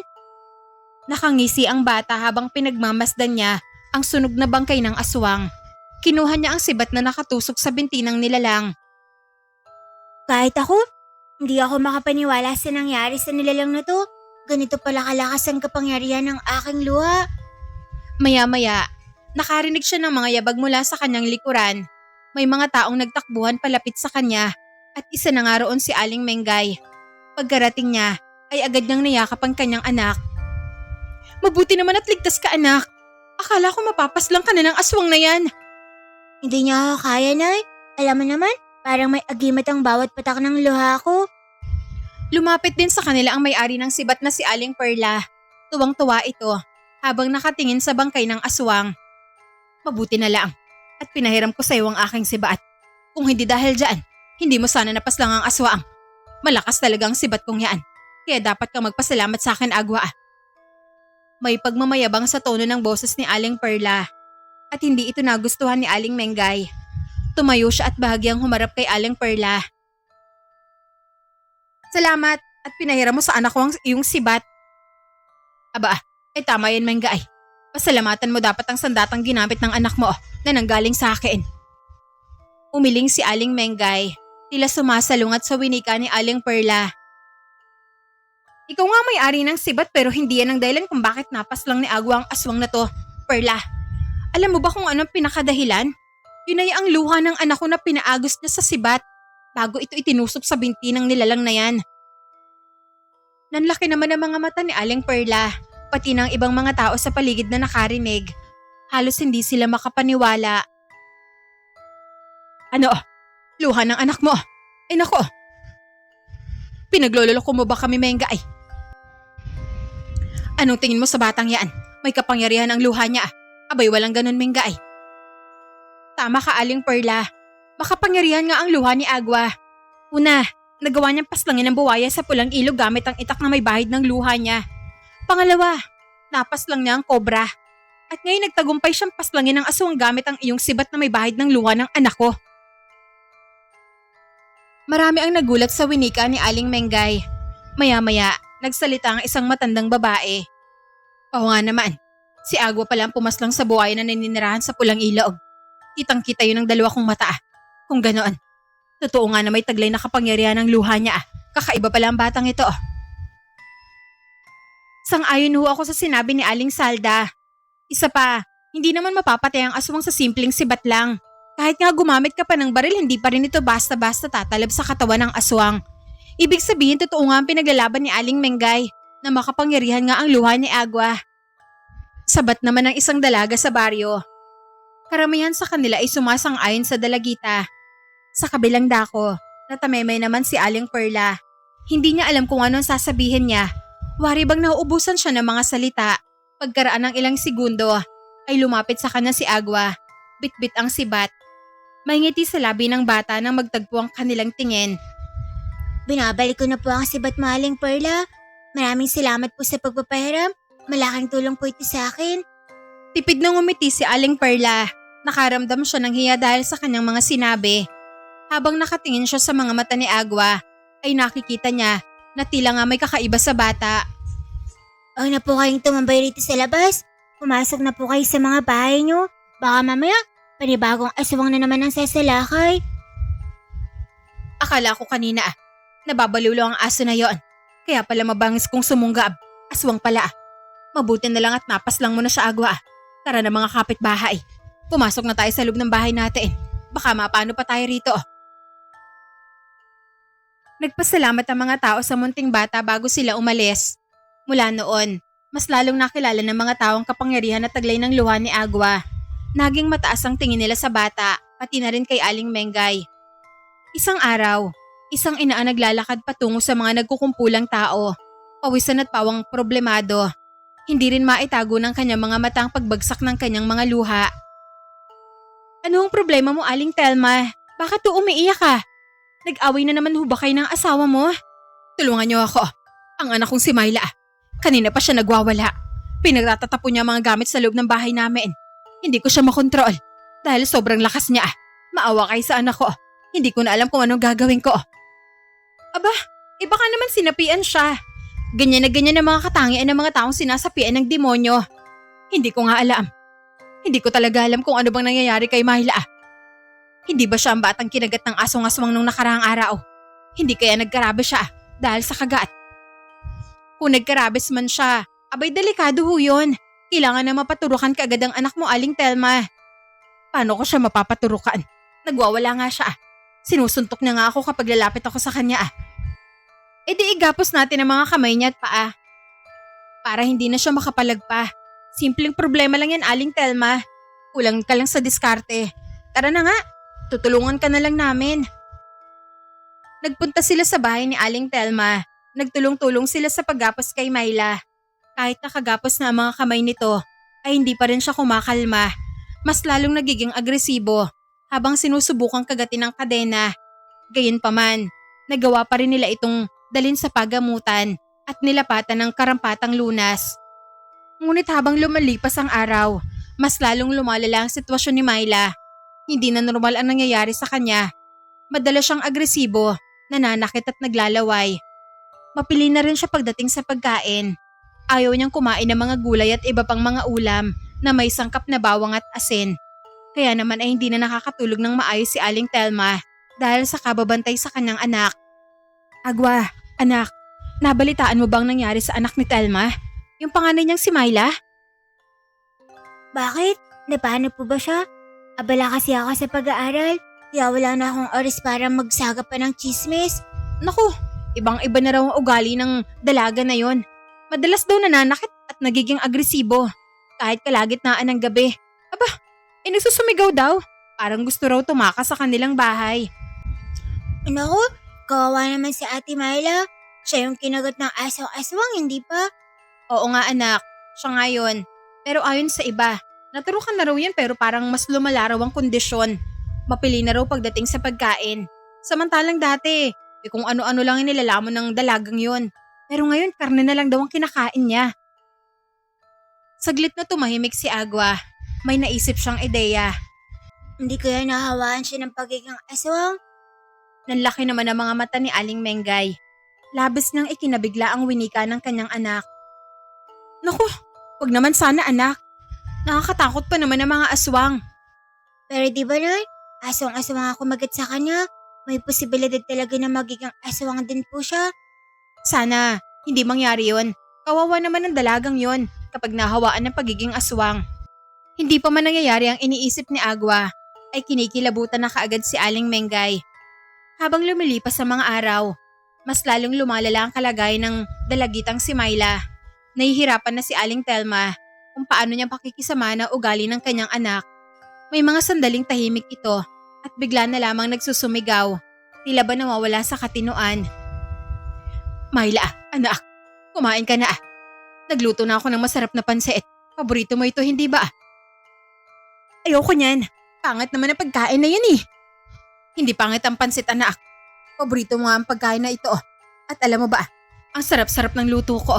Malasa ito dahil kumpleto sa mga sangkap. Tulad na lamang ng asin at bawang. O siya, tikman mo na para maniwala ka. Sumubo si Aling Telma ng isang kutsarang pansit habang nakatingin naman sa kanya si Myla. Tahimik lamang ang dalagita. Walang mababakas na reaksyon sa kanyang mukha. Para siyang lutang habang nakaupo siya. Masarap nga talaga anak. Kaya ano pang hinihintay mo Myla? Kumain ka na habang mainit pa ang pagkain. Sinabi nga ayoko niyan. Gusto ko ng dugo. Nauuhaw ako. Bahagyang kumunot ang noo ni Aling Telma. Nabitiwan niya ang hawak niyang kutsara. Seryoso ang kanyang mukha habang nakatingin siya sa kanyang anak. Ano bang pinagsasasabi mo? Bakit naman dugo ang gusto mo? Marami naman tayong tubig dyan. Sinabi ng ayoko nga eh. Walang silbi ang tubig na yan. Hindi na talaga kita maintindihan, Myla. Kung ano-anong hinahanap ng sikmura mo. Samantalang dati hindi ka naman ganyan. Unti-unting tumalim ang tingin ni Myla. Wari bang isang tigring galit. Tumayo siya sa kanyang kinauupuan at malakas na sinipa ang upuan na gawa sa kahoy. Mabilis namang kumabog ang puso ng kanyang ina. Ang ingay-ingay mo naman, Nay. Ang dami mong dada. Habang tumatagal, mas lalong nanlilisik ang mga mata ni Myla hanggang sa nagawa niyang lumapit kay Aling Telma at sinakal ito. Ano ba? Bitiwan mo ako, anak. Sa sobrang lakas ni Myla ay nahirapan si Aling Telma na awatin ito. Mabuti na lamang at dumating ang kanyang panganay na anak na si Riza. Agad itong naalarma nang makita niya kung paano sinakal ni Myla ang kanyang ina. Mabilis siyang tumakbo palapit sa kanila at hinila niya ang mga kamay ng kanyang kapatid. Ano ka ba naman, Myla? Bitiwan mo nga si inay. Huwag mo siyang saktan. Kahit si Riza ay nahihirapan ding awatin si Myla sapagkat masyado itong malakas na parang sinasapian ng ibang espiritu. Mga kapitbahay, tulungan niyo kami. Tulong! Nagsipagdatingan ng ilan nilang kapitbahay matapos nilang maulinigan ng malakas na sigaw ni Riza. Nagtulungan sila sa pag-awat kay Myla. Nang lumaon, nakalaya din si Aling Telma mula sa mga kamay ng dalagita. Sobrang lakas ng batang ito. Hindi naman siya ganito dati. Baka nga sinapian siya ng masamang espiritu. Hindi na biro ang nangyayari kay Myla. Kailangan niyo na siyang dalhin sa albularya, Aling Telma. Oo nga naman, albularya ang kailangan niyo para matukoy kung anong problema sa batang ito. Sige, magpapatawag na lang kami ng albularya. Hindi naman pwede maglakbay kami patungo roon dahil baka magwala pa sa daan niyang si Myla. Magandang ideya yan, Aling Telma. Ang albularya na mismo pupuntahin niyo rito para hindi kayo mahirapan. Isa pa, baka manggulo lang si Myla kapag nandoon siya sa ibang bahay. Naku, kakahiya yun sa may-ari. Kaagad naman na nagpatawag ng albularya si Aling Telma sa pamamagitan ng mga pamangkin niyang lalaki. Nang sumapit ang hapon ay dumating na sa kanilang bahay ang mahusay na albularya sa kanilang baryo at ito ay si Tandang Warlita. Kaagad itong sinuri ang kalagayan ni Myla. Pagkalapit pa lamang ng albularya ay umatras na ang bata. Wari bang natatakot siya? Lalo na nang matanaw niya ang kwintas na may krus na suot ni Tandang Warlita. Huwag kang lumapit sa akin. Huwag mo akong lapitan. Huwag kang matakot sa akin, Neneng. Hindi kita sasaktaan. Hindi ako kalaban. Wala akong masamang balak sa'yo. Tutulungan lang kita na gumaling. Hindi, ayoko sa'yo. Huwag kang lumapit. Habang lumalapit ang albularya, ay umaatras naman si Myla. Halata sa kanyang kilos na natatakot siya sa matanda, kahit wala naman itong masamang balak sa kanya. Ilang sandali pa, ay biglang umiti si Myla. Ngunit hindi normal lang ngiti, kundi isang nakakatakot na ngiti na para bang isang demonyo. Habang lumalapad ang kanyang ngiti, ay dahan-dahan na nagbabago ang normal na anyo ng kanyang ngipin. Hanggang sa mga pangil na lamang ang makikita sa kanyang labi. Nagbago rin ang kanyang mukha. Wari bang isang halimaw na nakakatakot pagmasdan. Nagulat ang lahat ng mga tao sa paligid, pati na ang albularya. Hala, ano nangyari? Bakit nagkaroon ng pangil ang kapatid ko? Mabilis na tumalon sa bintana si Myla. Mistula siyang mabangis na hayop kung kumilos. Tumakbo ito patungo sa mga kakahuyan hanggang sa hindi na nila natanaw pa. Tandang Warlita, ano nangyayari sa anak ko? Bakit bigla na lang siya nagkaroon ng mga pangil? Bumuntong hininga ang albularya. Mababasa sa sulok ng kanyang mga mata na may alam siya patungkol sa bata. Ikinalulungkot kong sabihin sa'yo, Telma. Ang iyong anak ay isang aswang. Kita mo naman kanina. Takot na takot siya sa kwintas ko. Ang mga aswang ay takot sa tulad kong albularya.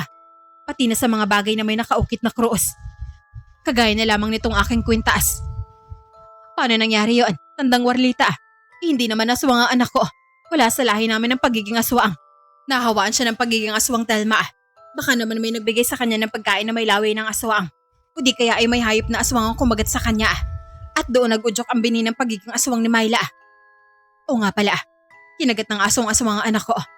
Nako, kaya pala naging aswang siya. Tulungan mo naman akong gamutin siya, Tandang Warlita. May paraan pa ba para ibalik sa normal ang anak ko? Bumuntong hininga ang albularya. Wari bang nahihirapang magbigay ng pasya.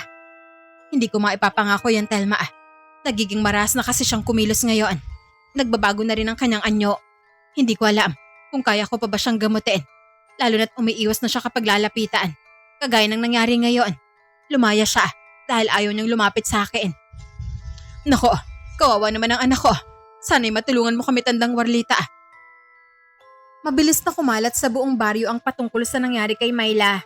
Maraming tao ang natakot na baka ay mabiktima sila ng dalagang aswang.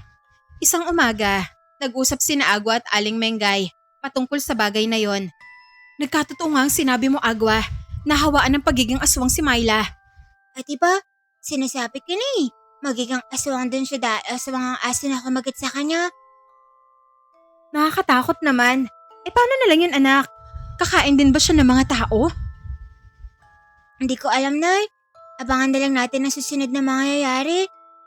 Naku, wag naman sana. Hindi pa nga nangyayari pero naninindig na ang balahibo ko, anak. Kumalma ka lang, Nay.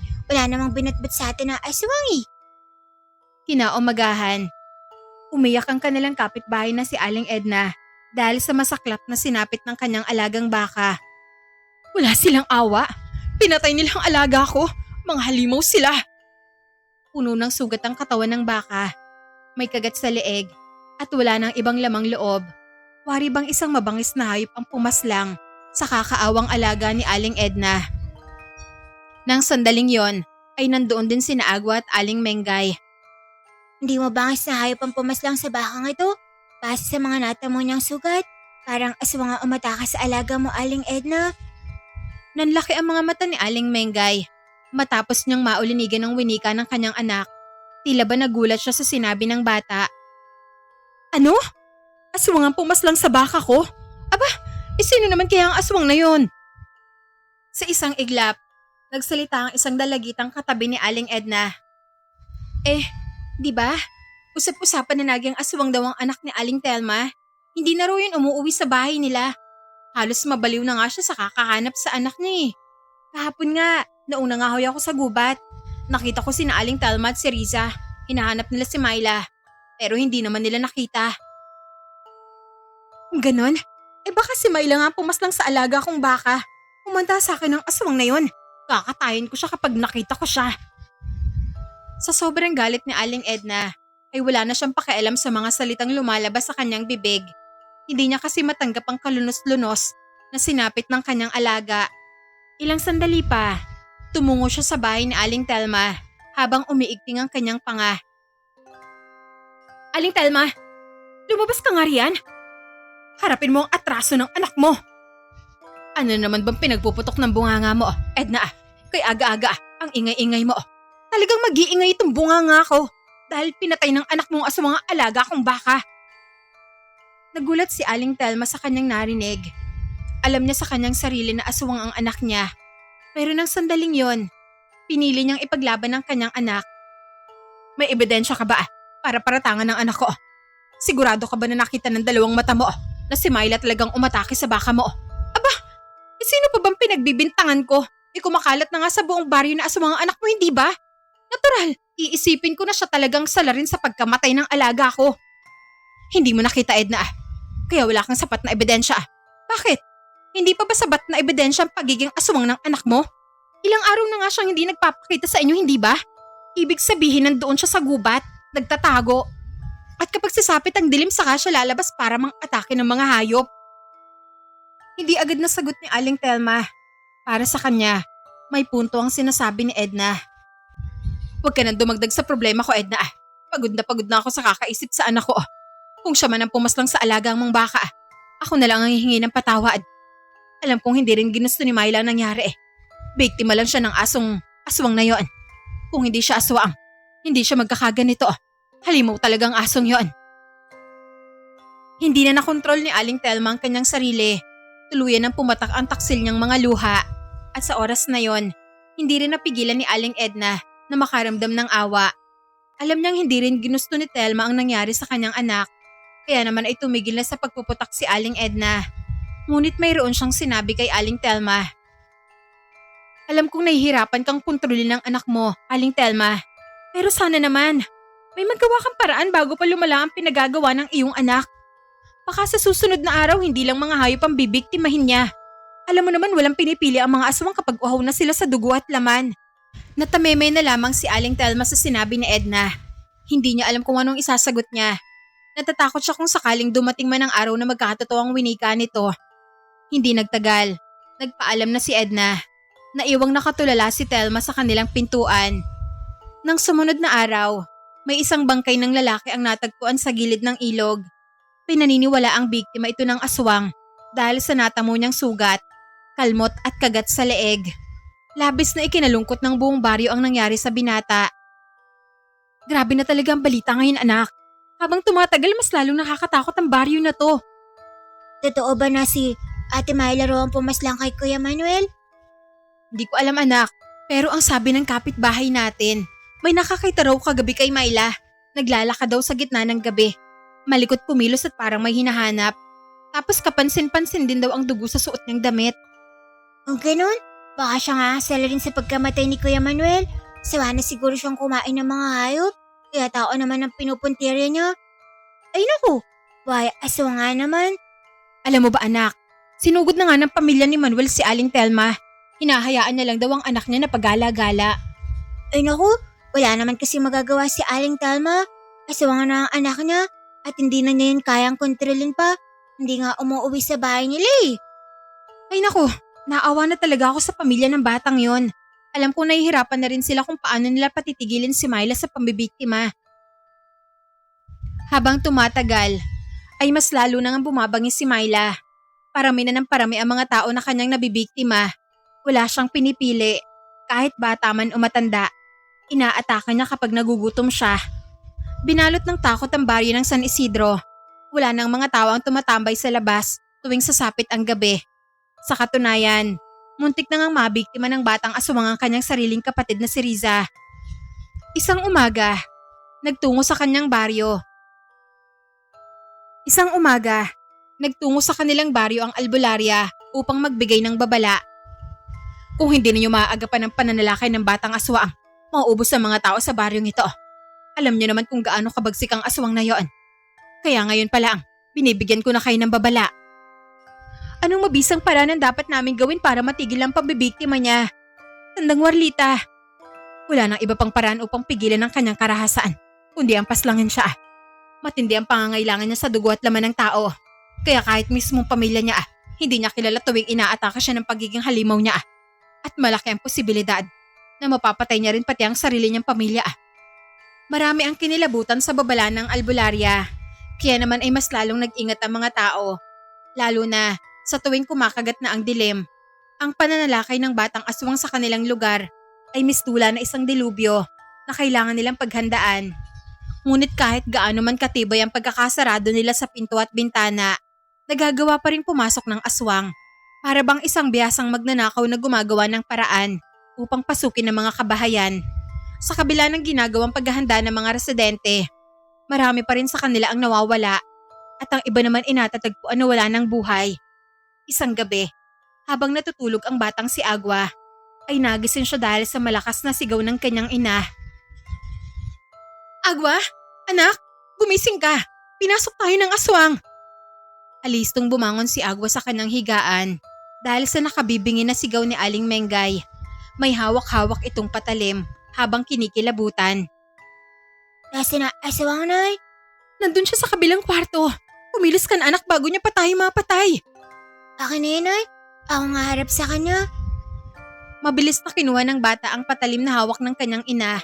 Pinilit niya ang kanyang sarili na umiyak sapagkat kailangan niya ang bawat butil ng luha niya. Huwag kang maingay, Nay. Kailangan ko ng sapat na emosyon para lumabas sa mga luha ko. Naunawaan naman ni Aling Mengay si Agua. Tumahimik siya. Hinayaan niya ang kanyang anak na mag-isip ng mga malulungkot na pangyayari. Mamata, pakiusap. Umiyak ka. Kailangan ko ng luha ngayon. Anak, nandito na siya. Tumambad sa kanilang paningin ang nakakatakot na mukha ng dalagitang aswang. Kitang-kita ang mga pangil nito habang nanlilisik ang kanyang mga mata. Para bang may matindi itong galit sa mga tao. Huwag kang lalapit! Umisi ang aswang at mabilis na hinablot si Aling Mengay. Mababasa sa kanyang mga mata ang labis na tuwa. Para bang nasisiyahan siya sapagkat mayroon na siyang kakainin. Anak, tulungan mo ako! Natataranta si Agua. Habang hawak ng aswang ang kanyang ina, hindi niya alam kung anong gagawin. dahil hindi pa rin siya nakaiyak. Ilang sandali pa ay sinakal ng nilalang si Aling Mengay at ganoon na lamang ang pagpupumiglas nito. Nagmamakaawa siya habang pilit niyang nilalabanan ng aswang. Sinubukang tagain ni Agwa ang katawan ng aswang, ngunit hindi tumalabang hawak niyang patalim. Sandali lang, Nay. Gumagawa ako ng paraan. Unti-unti nauubos ang boses ni Aling Mengay habang tumitindi ang pagsakal ng batang aswang. Ang nakakaawang tinig ng kanyang ina ay nagdulot ng sakit sa loob ng puso ni Agwa. Hanggang sa napaiyak siya, sa kadahilan ng nahihirapan siyang iligtas ang kanyang ina. At ang iyak na yun ang naging dahilan ng pagpatak ng kanyang mga luha. Agad niya itong ipinahid sa patalim at mabilis nang tinaga ang likod ng aswang. Sa lakas ng impak ay napabitiw ang aswang sa leeg ni Aling Mengay. Balak niya pa sanang kalabanin si Agwa, ngunit wala na siyang sapat na lakas. Nawasak ang likod ng nilalang na para bang may bulkan na sumabog sa loob, at sa sandaling yon, bumulagta sa sahig ang dalagitang aswang. At doon na rin nagtapos ang kabanata ng kanyang buhay. Maraming salamat sa pagligtas sa akin, anak. Akala ko doon na talaga magtatapos ang buhay ko. Pasensya na po, Nay. Medyo natagalan ng pagligtas ko po sa iyo. Ang tagal kasing pumatak ng mga luha ko eh. Kung hindi ka pa sinakal ng aswang, abay hindi ako umiyak. Malaking tulong din pala ang pagsakal niya sa akin. Naging daan tuloy yun para mapaslang mo siya, anak. Hindi talaga nag-iisip ang aswang na to. Inilagay niya lang sa kapahamakan ng buhay niya. Pinagmasdan nila ang bangkay ng dalagitang aswang. Nangitim na ang katawan nito at halos hindi na makilala ang mukha. At sa puntong yon, biglang naalala ni Aling Mengay ang pamilya ng dalagitang aswang. Paano yan, anak? Namatay na ang aswang na to. Siguradong hindi magugustuhan ng pamilya niyang ginawa natin. Mas mabuti na siya ang nawala kaysa naman ikaw, Nay. Kita mo naman kanina, napaka-agresibo niya. Kung hindi tayo lumaban, siguradong kinainan niya tayo ngayon. Kawawa naman ang dalagitang ito. Ang kaso sumasobra na kasi siya eh. Halos hindi na nga mabilang ang mga nabiktima niya. Nang sumapit ang umaga, kaagad na ibinalita ni Aling Mengay ang tungkol sa pananalakay ng aswang at kung paano ito nagawang paslangin ni Agwa. Marami ang natuwa sa natanggap niyang balita. Sa wakas, namatay rin ang demonyong yon.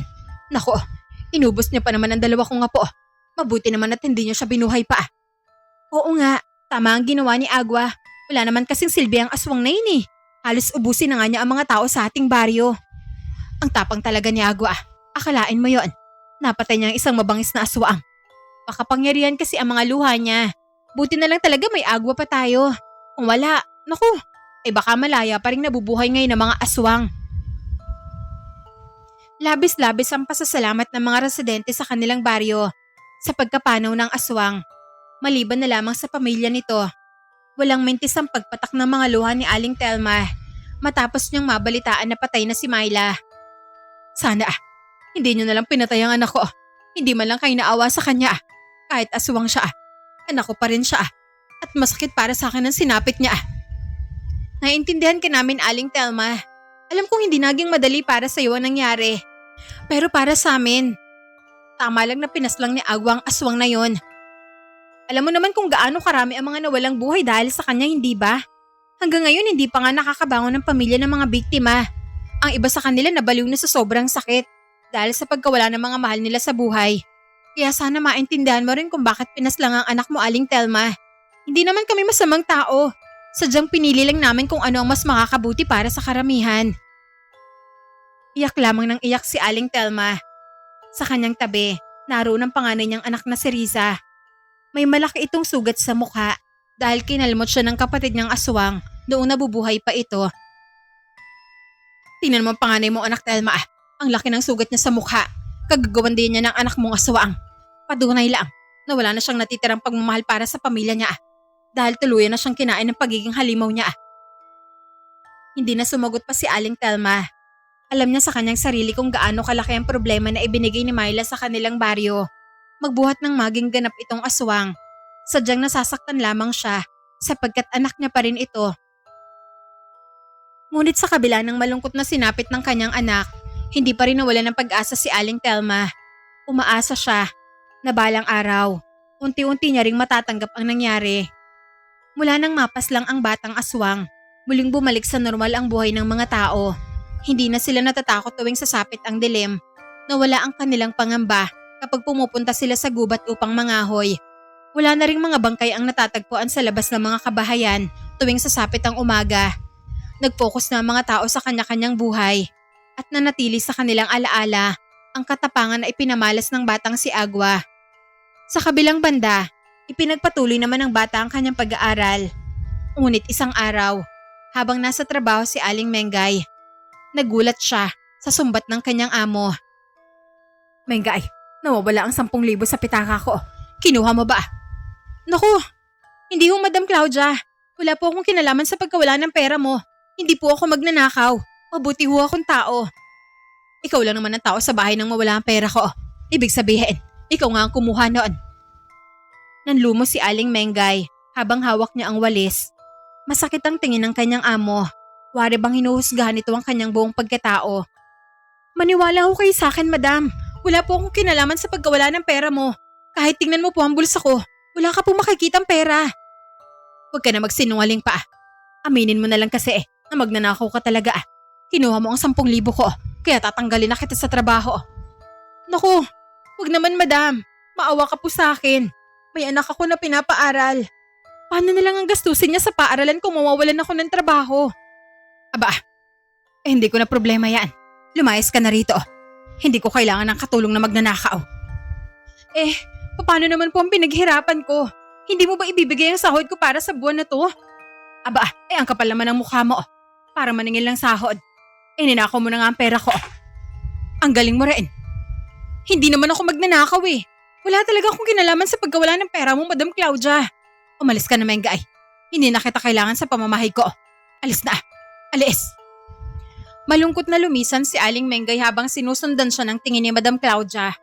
Masakit para sa kanya na napagbintangan siyang magnanakaw. Pumatak ang kanyang luha habang tinatahak niya ang daon pa uwi sa kanila.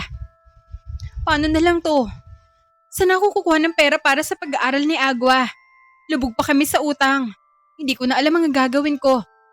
Hirap na ako. Pagkarating niya ng bahay, naratnan niya si Agua na abalang nagsasaing. Kagagaling lamang nito sa paaralan sapagkat nakasuot pa siya ng uniforme. Nandyan ka na pala, Nay. Teka, bakit ang lungkot ng mukha mo? Na paano ka po pa, Nay? Napagod lang ako sa trabaho, anak. Magpapahinga muna ako. Naku, kawawa naman ang inay. Sige po, magpahinga na muna po kayo. Maraming salamat, anak. Papasok muna ako sa kwarto. Kumunot ang noo ng bata matapos pumasok sa loob ng silid si Aling Mengay. Hindi maitago sa kanyang mukha ang pagtataka. Naninibago naman na kay inay. Parang ngayon lang siya umuwi na malungkot. Samantalang dati, ang dami niyang kwento kada uwi niya. Tapos may pasalubong pa siyang pagkain. Pero ngayon, tila binagsakan siya ng langit at lupa. Baka naman pagit talaga siya. Hayaan ko na nga lang muna siya na makapagpahinga. Hindi muna sinabi ni Aling Mengay kay Agua ang patungkol sa kanyang problema. Hindi pa siya handang sabihin sa kanyang anak na tinanggal na siya sa trabaho. Aalis ako bukas. Susubukan ko na maghanap ng bagong trabaho. Kinabukasan, maagang umalis si Aling Mengay. Naglalakad-lakad siya at nagbabaka sakaling makahanap ng trabaho. Napadaan siya sa isang tinapayan at naisipan niyang huminto muna upang lumapit sa may-ari ng tinapayan. Magandang umaga ho, ma'am. Ako pala si Mengay. Naghahanap po ako ng trabaho. Baka kailangan niyo po ng karagdagang katulong para sa tinapayan niyo. Handa po ako magtrabaho. Naku, pasensya na ho. Kumpleto na mga trabahante ko. Medyo maliit lang kasi itong pwesto ko eh. Ganun ho ba? Sige ho, maraming salamat. Muling nag-ikot-ikot si Aling Mengay, ngunit bigo talaga siyang makahanap ng trabaho. Umuwi siya ng may lungkot sa kanyang mga mata. Sa loob ng bahay ay naratnan niya si Agua na abalang nagsusulat, tila may ginagawang takdang aralin. Humugot siya ng loob at marahang lumapit sa bata. Anak, baka naman pwedeng tumigil ka muna sa pag-aaral. Hindi na kasi kaya ng nanay eh. Natigil si Agua sa pagsusulat matapos niyang marinig ang mga salita. Tila ba binuhusan siya ng tubig sa kanyang kinauupuan. Tumingin siya sa kanyang ina habang nangungusap ang kanyang mga mata. Bakit naman ay? Kinakaya ko naman po ah. Wala na kasi akong trabaho, anak. Umalis ka na po ba sa trabaho? Hindi, anak. Pinaalis ako ng amo ko dahil pinagbintangan niya ako na kinuha ko raw ang pera niya. Wala naman akong kinalaman sa nawawala niyang pera. Pero hindi siya naniniwala sa akin. Ayun, pinaalis niya ako. At ang masakla pa, hindi niya binigay ang sahod ko. Grabe naman siya. Hindi ka naman magnanakaw, nanay. Ang bait-bait mo nga po eh. Sige lang, Agwa.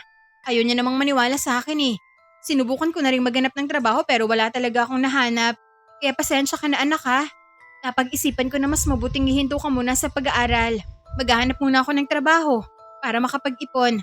O ano, ayos lang ba sa'yo, anak? Natahimik ang munting bata. Masyado siyang nabigla sa desisyon ng kanyang ina. Nag-isip-isip muna siya bago nagsalita. Sige na po, nay. Ihinto na lang muna ako sa pag-aaral. Tutulong na lang muna ako sa iyo sa paghanap mo ng trabaho. Sigurado ka ba, anak? Naku, baka nagtatampo ka na sa akin ha. Ano ka ba naman, nay? Hindi po ako nagtatampo. Naiintindihan ko naman kasi ang sitwasyon natin. Alam kong nahihirapan ka na po. Lalo't marami pa tayong mga utang. Maraming salamat at naiintindihan mo ako, anak. Pero alam mo, gustong-gusto ko talaga makapagtapos ka sa pag-aaral. Pero hindi ko pa kaya sa ngayon.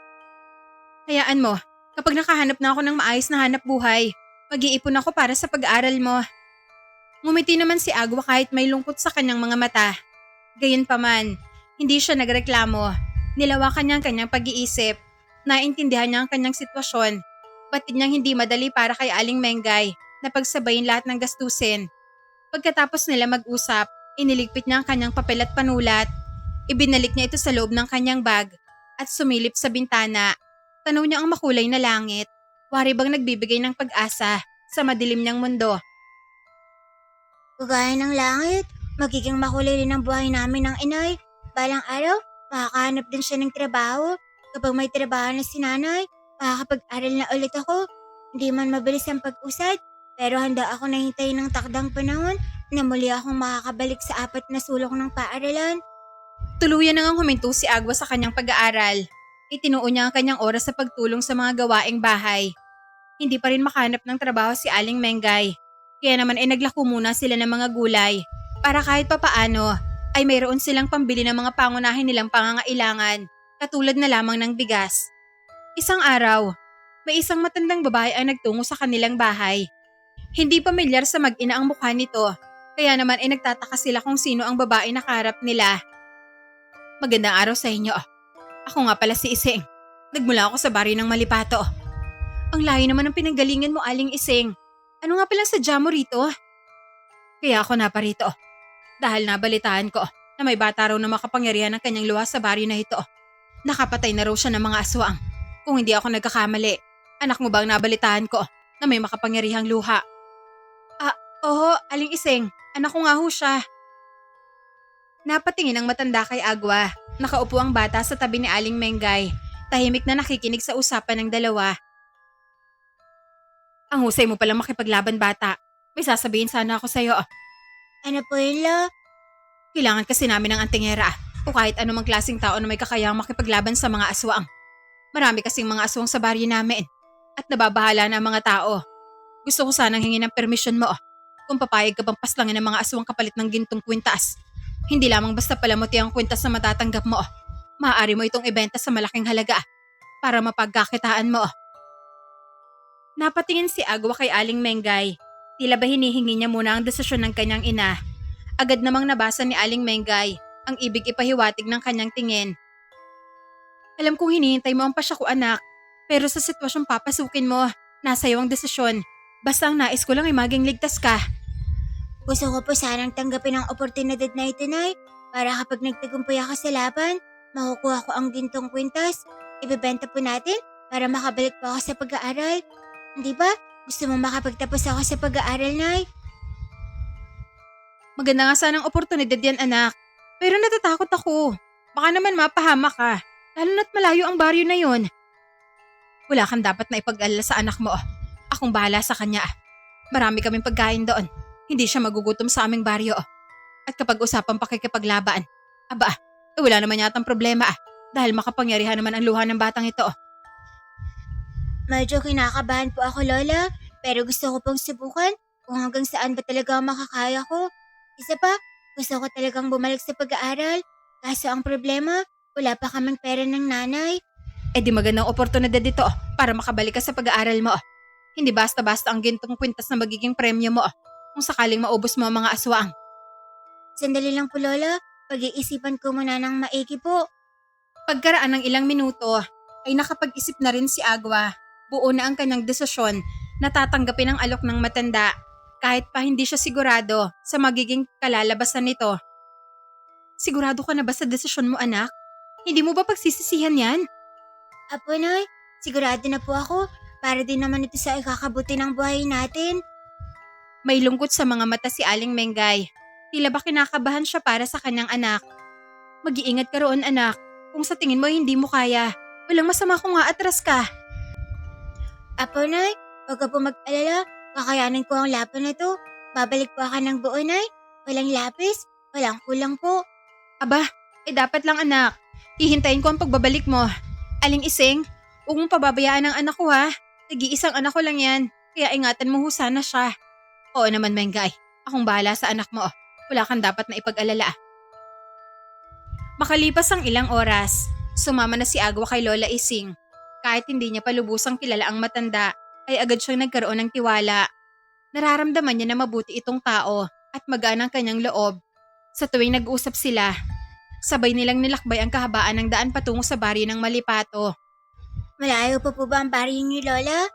Nako, mahaba-haba pang lalakarin natin Agua. Matibay pa naman siguro ang mga tuhod mo para umakyat sa mga matatarik na bundok. Matibay pa naman yata ito Lola, alagang gulay to eh. Ikaw po, kaya pa ba ng mga tuhod mo? Aba, sanay na akong umakyat sa mga matatarik na bundok kahit ako'y matanda na. Lumalaban pa rin naman ang mga tuhod ko. Napuno ng kwentuhan ng bawat sandali habang tinatahak nila ang daan. Binagtas nila ang mga matatarik na daan hanggang sa tuluyan silang nakarating. Maraming mga kabahayan ang bumungad kay Agua. Hindi maipagkakaila na matibay ito kahit gawa lamang sa kahoy at kawayan. Ito na ba ang baryo ni Lola Ising? O Agua, nandito na tayo. Huwag kang mahiya, pababait ang mga tao rito. Sus, wala naman akong ngaya Lola. Baka sila pa ang mahiya sa kagandahan ko. Unang tingin pa lamang ni Agua sa paligid ay may naramdaman na siyang kakaiba. Mabigat ang kanyang loob, lalo na kapag tumitingin siya sa masukal na bahagi. Pakiramdam niya ay may mga matang palihim na nakatitig sa kanya. Nang mapansin ng mga tao ang kanyang pagdating, agad silang nagsipaglabasan at humarap sa kanila. May ilang kumunot ang noo habang nakatingin kay Agua. Akala ko ba maghahanap ka ng mahusay na antingera Lola Ising? Pero bakit bunting bata yung kasama mo? Ang batang ito, ang magtatanggol sa atin laban sa mga aswang. Siya si Agua. Nagulat ang lahat sa winika ng matanda. Wari bang may pagdududa sila habang nakatingin sa bata. Gayunpaman, ngumiti pa rin si Agua sa kanilang harapan. Hindi naman sa minamaliit ko ang batang ito Lola Ising. Gusto ko lang matiyak kung kaya niya ba talagang iligtas ang ating baryo. Sigurado ka ba nakakayanin niyang lumaban sa mga aswang? Isa pa, wala siyang dala na kahit anong matibay na sandata niya. At sa puntong yon, si Agua na ang nagsalita para sa kanyang sarili. Hindi ko na kailangan ng anumang matibay na sandata ate. Luha ang magsisilbi kong alas para mapaslang ko ang mga aswang. Kahit bigyan mo lang ako ng maliit na kutsilyo, papahiran ko lang ito ng luha ko. Tsaka na mamamatay ang mga kalaban. Napaawang naman ang labi ng dalaga. Labis niyang ikinagulat ang kanyang narinig. Kung ganon, makapangyarihan palang luha ng batang ito? Ganon na nga Isabel. Nabalitaan ko na nga na siya raw ang pumatay sa dambuhalang buwaya sa kanilang baryo. At siya rin ang pumaslang sa mga aswang na minsan ang naghasik ng lagim sa kanilang lugar. Kaya wag niyong malitin ang munting batang ito. Hindi niyo alam kung hanggang saan ang kaya niyang gawin. Nakaramdaman naman ng hiya ang mga tao, lalo na ang dalagita na si Isabela. Bumuntong hininga siya at saka nagsalita. Patawad kung hinusgahan ka agad kita, munting bata. Pero ngayon, naisip ko na mukhang may kakayahan kang ipagtanggol ang aming baryo. Ngumiti lamang si Agua. Isa-isa niyang pinagmasdan ng mga tao sa kanilang paligid. At sa paglilibot ng kanyang tingin, mayroon siyang napansin at naramdaman. Nababasa niya kung sino sa kanila ang may madilim na lihim. Gayunpaman, nanatili siyang tahimik at naging mapagmatsyag sa paligid. Tara na sa aking bahay Agua. Alam kong nagugutom ka na. Tama ka nga po Lola. Kanina pa humahapdi ang tiyan ko. Lola Ising, magbibigay kami ng pagkain para sa kanya. Naghanda kami ng masarap na putahe. O sige, Dalhin nyo na lang sa bahay ko. Aasikasuhin ko muna ang ating mahal na bisita. Tayo na agwa. Hinawakan ng matanda ang kamay ng bata at kaagad naman itong sumunod sa kanya. Sa kanilang paglalakad, marami silang nakasalubong, mga taong nag-aabang sa kanilang pagdating. Mayroong nakatayo sa gilid ng daan at ang iba naman ay nakasilip sa bintana. Maligayang pagdating sa baryong ito, munting bata. Maraming salamat po. Ang iba ay bumati at ang iba naman ay tahimik lamang na nakamasid. Walang imik, ngunit tila sinusuri ang buong pagkatao ni Agua. Hindi nagtagal, tuluyan na rin silang nakarating sa bahay ni Lola Ising. May kalakihan ng bahay nito, maganda ang disenyo at matibay ang pagkakagawa. Tuloy ka, Agua. Oh, ang laki naman ng bahay mo, Lola. May iba ka pa bang kasama rito? Mag-isa lang ako sa bahay na ito, pero maraming pumupunta rito para makipag-usap. O di kaya ay makipag-inuman. Madalas, nagbibigay sila ng pagkain. Ilang sandali pa, ay may kumatok sa pinto. Sabay silang napatingin sa pwesto na kinaroroonan nito. Maupo ka muna, Agua. Pagbubuksan ko lang ang sinumang kumakatok. Mabilis na pinihit ni Lola Ising ang daan patungo sa pintuan at maingat itong binuksan. Tumambad sa kanya ang mga kababaihan at kalalakihan na may mga dalang pagkain, katulad na lamang ng adobong karne. Nako, ang dami naman nito. 2 lang naman kaming kakain. Dinamihan na namin para mabusog ang ating bisita. Pakainin niyo siya ng maayos. Huwag niyo siyang palipasan ng gutom. Kawawa naman ang tagapagtanggol niyo kung mahihimatay lang sa gutom. Aba, anong tagapagtanggol niyo? Tagapagtanggol nating lahat. Ay, oo nga pala. Tagapagtanggol nating lahat. Naku, asmado talaga ang bibig ko. Hindi nagtagal, umalis na ang mga nagbigay ng pagkain at isinara na ni Lola Ising ang pinto. Ang dami nating pagkain ngayon, Agua. Halika na, kakain na tayo. Sa kabila ng sari-saring pagkain sa mesa, kalmado pa rin ang munting bata. Tahimik nang sinusuri ang bawat pagkain. Tila may napansin siya na hindi kaaya-aya. Hindi siya nakontento sa simpleng tingin lang. Yumuko siya ng bahagya at inamoy ang bawat pagkain sa mesa. Kaagad namang nagtaka ang matanda sa kanyang ginagawa. Bakit mo naman inaamoy ang pagkain, Agua? May gusto lang akong malaman, Lola. Duda kasi ako sa ibang pagkain na nakain sa mesa. Inamoy niya ang adobong karne at umurong ang kanyang sikmura dahil sa kanyang napansin. Lola, anyong kakainin ng adobong to? Eh bakit naman? Amoy panis na bang adobong yan? Dito karne ng baboy o di kaya ay baka. Mas lalang hindi rin karne ng manok. Eh anong klaseng karne yan? Karne po ito ng tao, kaya hindi mo dapat kainin. Nanlaki ang mga mata ng matanda. Tila hindi siya makapaniwala sa winika ng bata. Binibiro mo ba ako, Agua? Paano mo naman nasabing karne yan ng tao? Nalalaman ko sa pamamagitan ng amoy, maniwala ka sa akin la. Hindi ito ordinaryong karne na nabibili sa palengke. Ito ay nagmula sa laman ng tao. Anong ibig mong sabihin, Agua? Aswang ang nagbigay sa'yo ng pagkain ito, pati na ng dinuguan at ng nilaga. Sigurado ka ba? Eh matagal na akong kumakain ng mga pagkain na galing sa kanila. Imposible naman yata ang aswang sila. Alam mo, Lola, mukhang matagal na kayong iniiputan sa ulo ng mga aswang na yun. Nandito lang sila sa tabi-tabi. Hindi sila galing sa ibang baryo. Nasa baryo nyo lang ang mga kalaban nyo. At nagkukunwari sila na parang kakampi nyo. Pero ang totoo, sila pala ang tunay na aswang at nambibiktima sa baryong to. At paano mo naman nalaman yan, Agua? Bago ka pa lamang naman sa baryong ito. Nararamdaman ko sa pamamagitan ng tingin at pang-amoy. Kaya sinasabi ko sa'yo, Lola Ising, hindi lahat ng nasa baryong ito ay kakampi. Ang ilan sa kanila ay kalaban. Siguro, tama nga ang mga sinabi mo. Nasa paligid lang yata ang mga aswang. Kaya mabilis silang makakapambiktima. Sapagkat akala naming lahat ay kakampi namin sila. Pero Agua, maaari mo bang sabihin sa akin kung sino sa kanila mga aswang? Hindi ko na kailangan sabihin la. Malalaman mo na lamang mamayang gabi o sa mga susunod na araw kung sino sa kanila ang mababalita ang wala ng buhay. Hindi ko sila palalampasin, Lola Ising. Kailangan ko ng tulukan ng pagiging mapagbalat kayo nila para makamit na ninyo ang tunay na katahimikan. Ano sandata naman ang kailangan mong gamitin, Agua? Kahit anong patalim, ayos na po yun la. Basta pwedeng pahirin ng luha at tatalab sa katawan ng mga aswang. May mahaba akong patalim dito. Ayos na ba ito sa'yo? Ayos na ayos yun la. Aabot na yung sa bituka ng aswang. Nang sumapit ang gabi, sinimulan na ni Agua ang kanyang gawain. Tumungo siya sa labas at naging mapagmatsyag sa paligid. Una niyang pinuntahan ang pinakamalapit na bahay na pinaniniwalaan niyang aswang ang may-ari nito. Isa rin ito sa mga nagbigay ng pagkain sa matanda. Tahimik lamang na nakatayo si Agua. Maliwanag ang buwan ng sandaling yon. Maya-maya, napansin niya isang babae na dumaan sa bintana. Nakasuot siya ng puting bestida habang nakalugay ang mahabang buhok. Hindi nito napansin ang presensya ng bata. Maya-maya, dumi pa ang babae na para bang krus.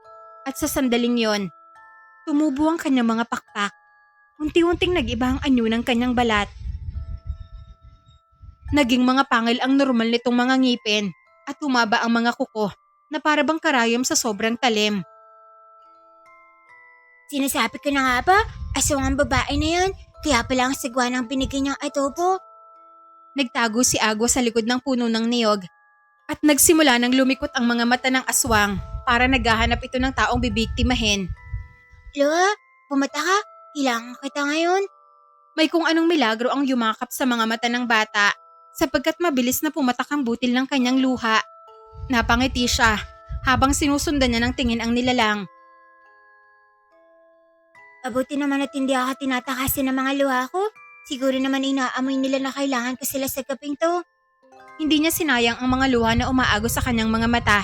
Ipinahid niya ito sa hawak ng patalim at marahang tumayo. Napansin niya na lumipad ang aswang patungo sa kabilang bahay. At dumulog sa harapan ng bintana. Mabilis naman itong sinundan ng munting bata. Kitang-kita niya kung paano sinusubukan ng nilalang na buksan ang bintana ng naturang bahay. Wala siyang kamalay-malay na pinagmamasdan na pala siya ni Agua. Ay na, bala ka nang akyatin ng mga natutulog. Grabe naman na aswang na to. Kahit kapitbahay niya, inaatake niya. Patalikod siya kung tumira. Nanggigigil ako sa nilalang na yan. Sa sobrang inis ni Agua, ay naisipan niyang tawagin ang nilalang. Napatingin sa kanya ang aswang. Gulat na gulat habang nagbabaga ang mga mata. Ilang sandali pa, ay lumayo ito sa bintana at lumapit kay Agua. Ngumisi pa ito na tila ba minamaliit niya ang batang kaharap niya. Kasagawa ng pagmumukha mo, sana'y pinitukan na lang sa kumot. Binato niya ang nilalang gamit ang napulot niyang bato at natamaan ang noon nito. Galit na galit ang babaeng aswang, kaya naman ay mabilis itong kumilos upang sunggaban si Agua. Ngunit bago pa man siya nakalapit, ay inunahan na siya ng bata. Tumusok ang patalim ni Agua sa puso ng aswang na sinundan ng pag-agos ng dugo nito. Naging kulay itim ang dibdib, napaawang ang labi at natumba ito sa kanyang kinatatayuan. Akala ko ba'y matapang ka? Wala ka naman palang binatbat. Kalokohan lang ang pagiging aswang mo kung hindi mo rin naman naipapagtanggol ang sarili mo. May kung anong malaking bagay ang bumagsak sa kanyang tabi mula sa itaas. At sa kanyang paglingon, napansin niya ang isang aswang na lalaki. Nanlilisik ang mga mata nito. Wari bang galit na galit sa ginawa niyang pagpaslang sa babaeng aswang. Pag-asawa ba kayo? Parang pikon na pikon ka sa ginawa ko ah. Umaksyon ng lalaking aswang upang sakalin ng bata. Ngunit mabilis na tinaga ni Agua ang leeg nito at sumuka ng itim na dugo ang nilalang. Sinubukan pa nitong lumaban habang hinahabol ang kanyang hininga. Ag ka nang lalapan pa, ilang segundo na lang ang natitira sa buhay mo. Gamitin mo na lang ang natitira mong oras para magsisi sa mga kasalanan mo. Nang lumaon, ay tuluyan nang binawian ng buhay ang lalaking aswang sa tabi ng asawa nito. Muling nag-ikot-ikot si Agua. Sa kanyang paglilibot, marami pa siyang natuklasan. Nalaman niyang halos magkadikit lang ang bahay ng mga aswang at marami sa kanila ang gumagala upang mambiktima. Kaya naman ay marami ring napaslang ang munting bata. Kinaumagahan, nagkalat sa labas ng mga kabahayan ng bangkay ng mga aswang. Ikinuwento naman ni Agua ang tungkol sa kanyang nasaksihan. Marami ang nagulat sa balitang gumimbal sa kanila. Naku, taga rito lang pala mga aswang. Grabe, nakakagulat ito. Matagal na pala tayo nakikipagsalamuha sa mga taksil na nilalang na yan. Kakaiba ka talaga, Agua. Isang gabi ka pa lang dito, pero ginulat mo kaagad kami sa nagawa mo. Hindi ako nagkamali na ikaw ang pinili ko para sa misyon na ito. Kalahating angkon pala ng mga aswang ang napatay ko, Lola Ising. Marami pa yan sila. Ang iba ay nagtatago at ang iba naman ay nasa tabi-tabi lang. Pero darating ang araw na mauubos ko silang lahat. Nagtinginan sila sa isa't isa. Nagtaka sila kung sino ba sa kanilang mga kasamaan ang kasali sa mga angkan ng mga aswang. Mayroong yumuko, mayroong tumapang ang tingin, At mayroon din na tila nagbabanta sa buhay ng munting bata. Sa muling pagparang ng gabi, mas lalong pinaghandaan ni Agwa ang bagong laban na kanyang haharapin. Alam niyang maraming aswang nang nagalit sa revelasyong ginawa niya. Kaya naman ay mas lalo siyang naging maingat sa bawat kilos niya. Ultimo mahihina ng mga yabag ay agad siyang napapalingon upang suriin kung anong klaseng nilalang ang nasa kanyang likuran. Kailangan ko maglibot-libot. Baka may makita na naman akong aswang. Umikot siya sa maraming kabahayan, ngunit wala siyang nakitang aswang. Taho lamang ng mga aso ang mauulinigan sa paligid. Walang kakaibang ingay na nagpapahiwatig sa presensya ng aswang. Abay mala, walang gumagalang aswang ngayong gabi. Takot ba sila sa akin? O tinatamad silang lumabas sa lungga nila?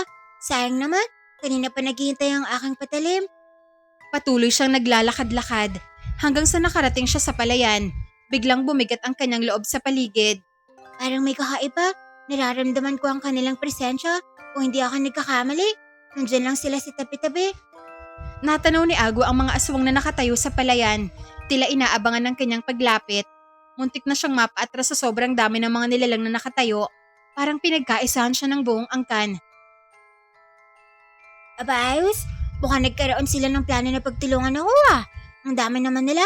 Samantalang ako, nag-iisa lang. Mukhang mapapalaban talaga ako na ito Hindi pa man siya tuluyang nakakalapit sa mga aswang, ay pinilit na niyang lumuha. Nag-isip siya ng mga malulungkot na eksena, ngunit tila namanhid na ang kanyang puso. Wala na siyang maramdamang emosyon. Hinawakan niyang daluyan ng kanyang luha at nababuntong hininga siya. Wala na yata ako mailuha. Wala na rin akong emosyon. Namanid na siguro ang puso ko. Naku, malaking problema to.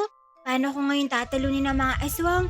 Baka maging pulutan na lang nila ako sa kaping to. Harapin mo kami Ipakita mo ang tapang mong bata ka Bumilis ang kabog ng puso ni Agwa. Matapos siyang hamunin ng isa sa mga aswang. Humugot siya ng lakas ng loob. Habang sinusubukan niyang umiyak, hindi niya pinapahalata sa kanyang kalaban na natatakot siya. Ano ba naman, Luha? Umagis ka na. Ngayon kita kailangan. Ang tagal mo namang bata ka Kanina pa kami naghihintay sa iyong paglapit. Masyado mo namang pinapahalata na naduduwag ka Rinig niya ang halakhak ng mga nilalang. Unti-unti siyang naglakad patungo sa gitna habang ang kanyang isip ay nakatuon pa rin sa kung paano siya makaiyak. Pinagmasdan niya ang kanyang kalaban. Napakarami nila. Napalunoklaway na lamang siya sa harapan nila. Sana may himala na mangyari bago ang aming sagupaan. Mapapaya ako sa baring ito kung matatalo ako sa laban. At isa pa, kailangan ko rin makuha ang gintong kwintas. Bahagyang yumuko ang bata habang nangangapa ng luha sa tuyot niyang mga mata. Buong akala niya yun na ang kanyang katapusan. Ngunit laking gulat niya nang may likidong umago sa kanyang mga mata. Hinawakan niya ito gamit ang kanyang palad at napaawang ang labi niya sa kanyang nasaksihan. Ano to? Dugo? Hindi siya nagkamali. Dugo nga ang kanyang nailuha. Bakit ganito? Ano ibig sabihin nito? Narinig niya ang yabag ng mga aswang palapit sa kanya. Kaya naman ay hindi na siya nagsayang pa ng oras. Pinahiran niya ng dugo ang kanyang itak at sakto namang nakalapit na sa kanya ang mga kalaban. Tinaga niya ng itak ang bawat aswang na lumalapit sa kanya at naramdaman niyang kakaibang enerhiya. Mas malakas kumpara sa luha. Kahit dumampi lang ang kanyang patalim sa katawan ng kanyang kalaban, ay natutumba na kaagad sila. Bawat galaw ni Agwa ay mas lalong lumalakas, tumatapang at pumapaslang. Sige, lumapit kayo. Hindi ko na kayo babahayin pa. Ito na ang huling gabi ng paghahasik niyo ng lagim. Umiigting ang kanyang panga habang nakikipaglaban. Mistulang kidlat sa gitna ng gabi ang hawak niyang patalim. Walang aswang ang nakakaligtas tuwing natatamaan. Sa dami ng mga napaslang niya, ay umatras ng iba niyang kalaban. Subalit hindi niya ito hinayaang makatakas. Saan kayo pupunta? Akala niyo makakatakas kayo? Pwes, nagkakamali kayo. Mabilis nang hinabol ang mga nilalang na sumubok tumakas at pinagtataga niya gamit ang patalim. Hanggang sa tuluyan niya naubos ang kanyang kalaban. Dumagsa sa palayan ang bangkay ng mga aswang at kaagad namang ibinalita ni Agwa kay Lola Ising ang tungkol sa nangyari. Hinangaan siya ng matanda at ng lahat ng mga tao sa bari ng Malipato. Salamat, naubos din ang mga aswang. At dahil sa iyong katapangan, ibibigay ko na sa iyong pinapangako kong gintong kwintas bilang pabuya ko sa tagumpay at katapangan mo. Maraming salamat po, Lola Ising. Malaking tulong po ito para sa akin. Mas malaking tulong ang ginawa mo sa amin, Agwa. Dahil sa iyong katapangan, naging payapa na ang aming baryo. Tunay ang kahanga-hanga kang bata. Hindi ka namin makakalimutan. Kinabukasan, hinatid ni Lola Ising si Agwa pa uwi ng baryo San Isidro. Walang mapagsidlan ang tuwang nadarama ng munting bata habang hawak niya ang gintong kwintas. Hindi lamang kwintas bilang isang palamuti, bagkus ay isang palatandaan ng kanyang kagitingan. Andito na po ako, Nay. Nagtagumpay po ako sa laban. Ito na po ang gintong kwintas. Salamat at ligtas kang nakauwi, anak. Halos wala akong tulog kakaisip sa'yo. Ang galing-galing mo talaga. Nagtagumpay ka palang makuha ang pabuya. Makakapag-aral na ako, Nay. Tapos magtatayo rin tayo ng negosyo. Hindi na tayo maghihirap, Nay. Ang saya-saya ko ngayon dahil makakatulong na ako sa'yo. Maraming salamat, anak. Pinahanga mo talaga ako sa katapangan mo. Nagyakap ang mag-ina at pagkatapos ay nagkwento si Agwa patungkol sa kanyang mga karanasan sa baryo ng Malipato. Kinabukasan, agad nilang ibinenta ang gintong kwintas. Ginamit nila ang pera sa matalinong paraan. Bumalik sa pag-aaral si Agwa at nakapagtayo sila ng negosyo. Namuhay sila ng masaya at payapa habang patuloy namang nananatili ang kapangyarihan ng luha ni Agwa.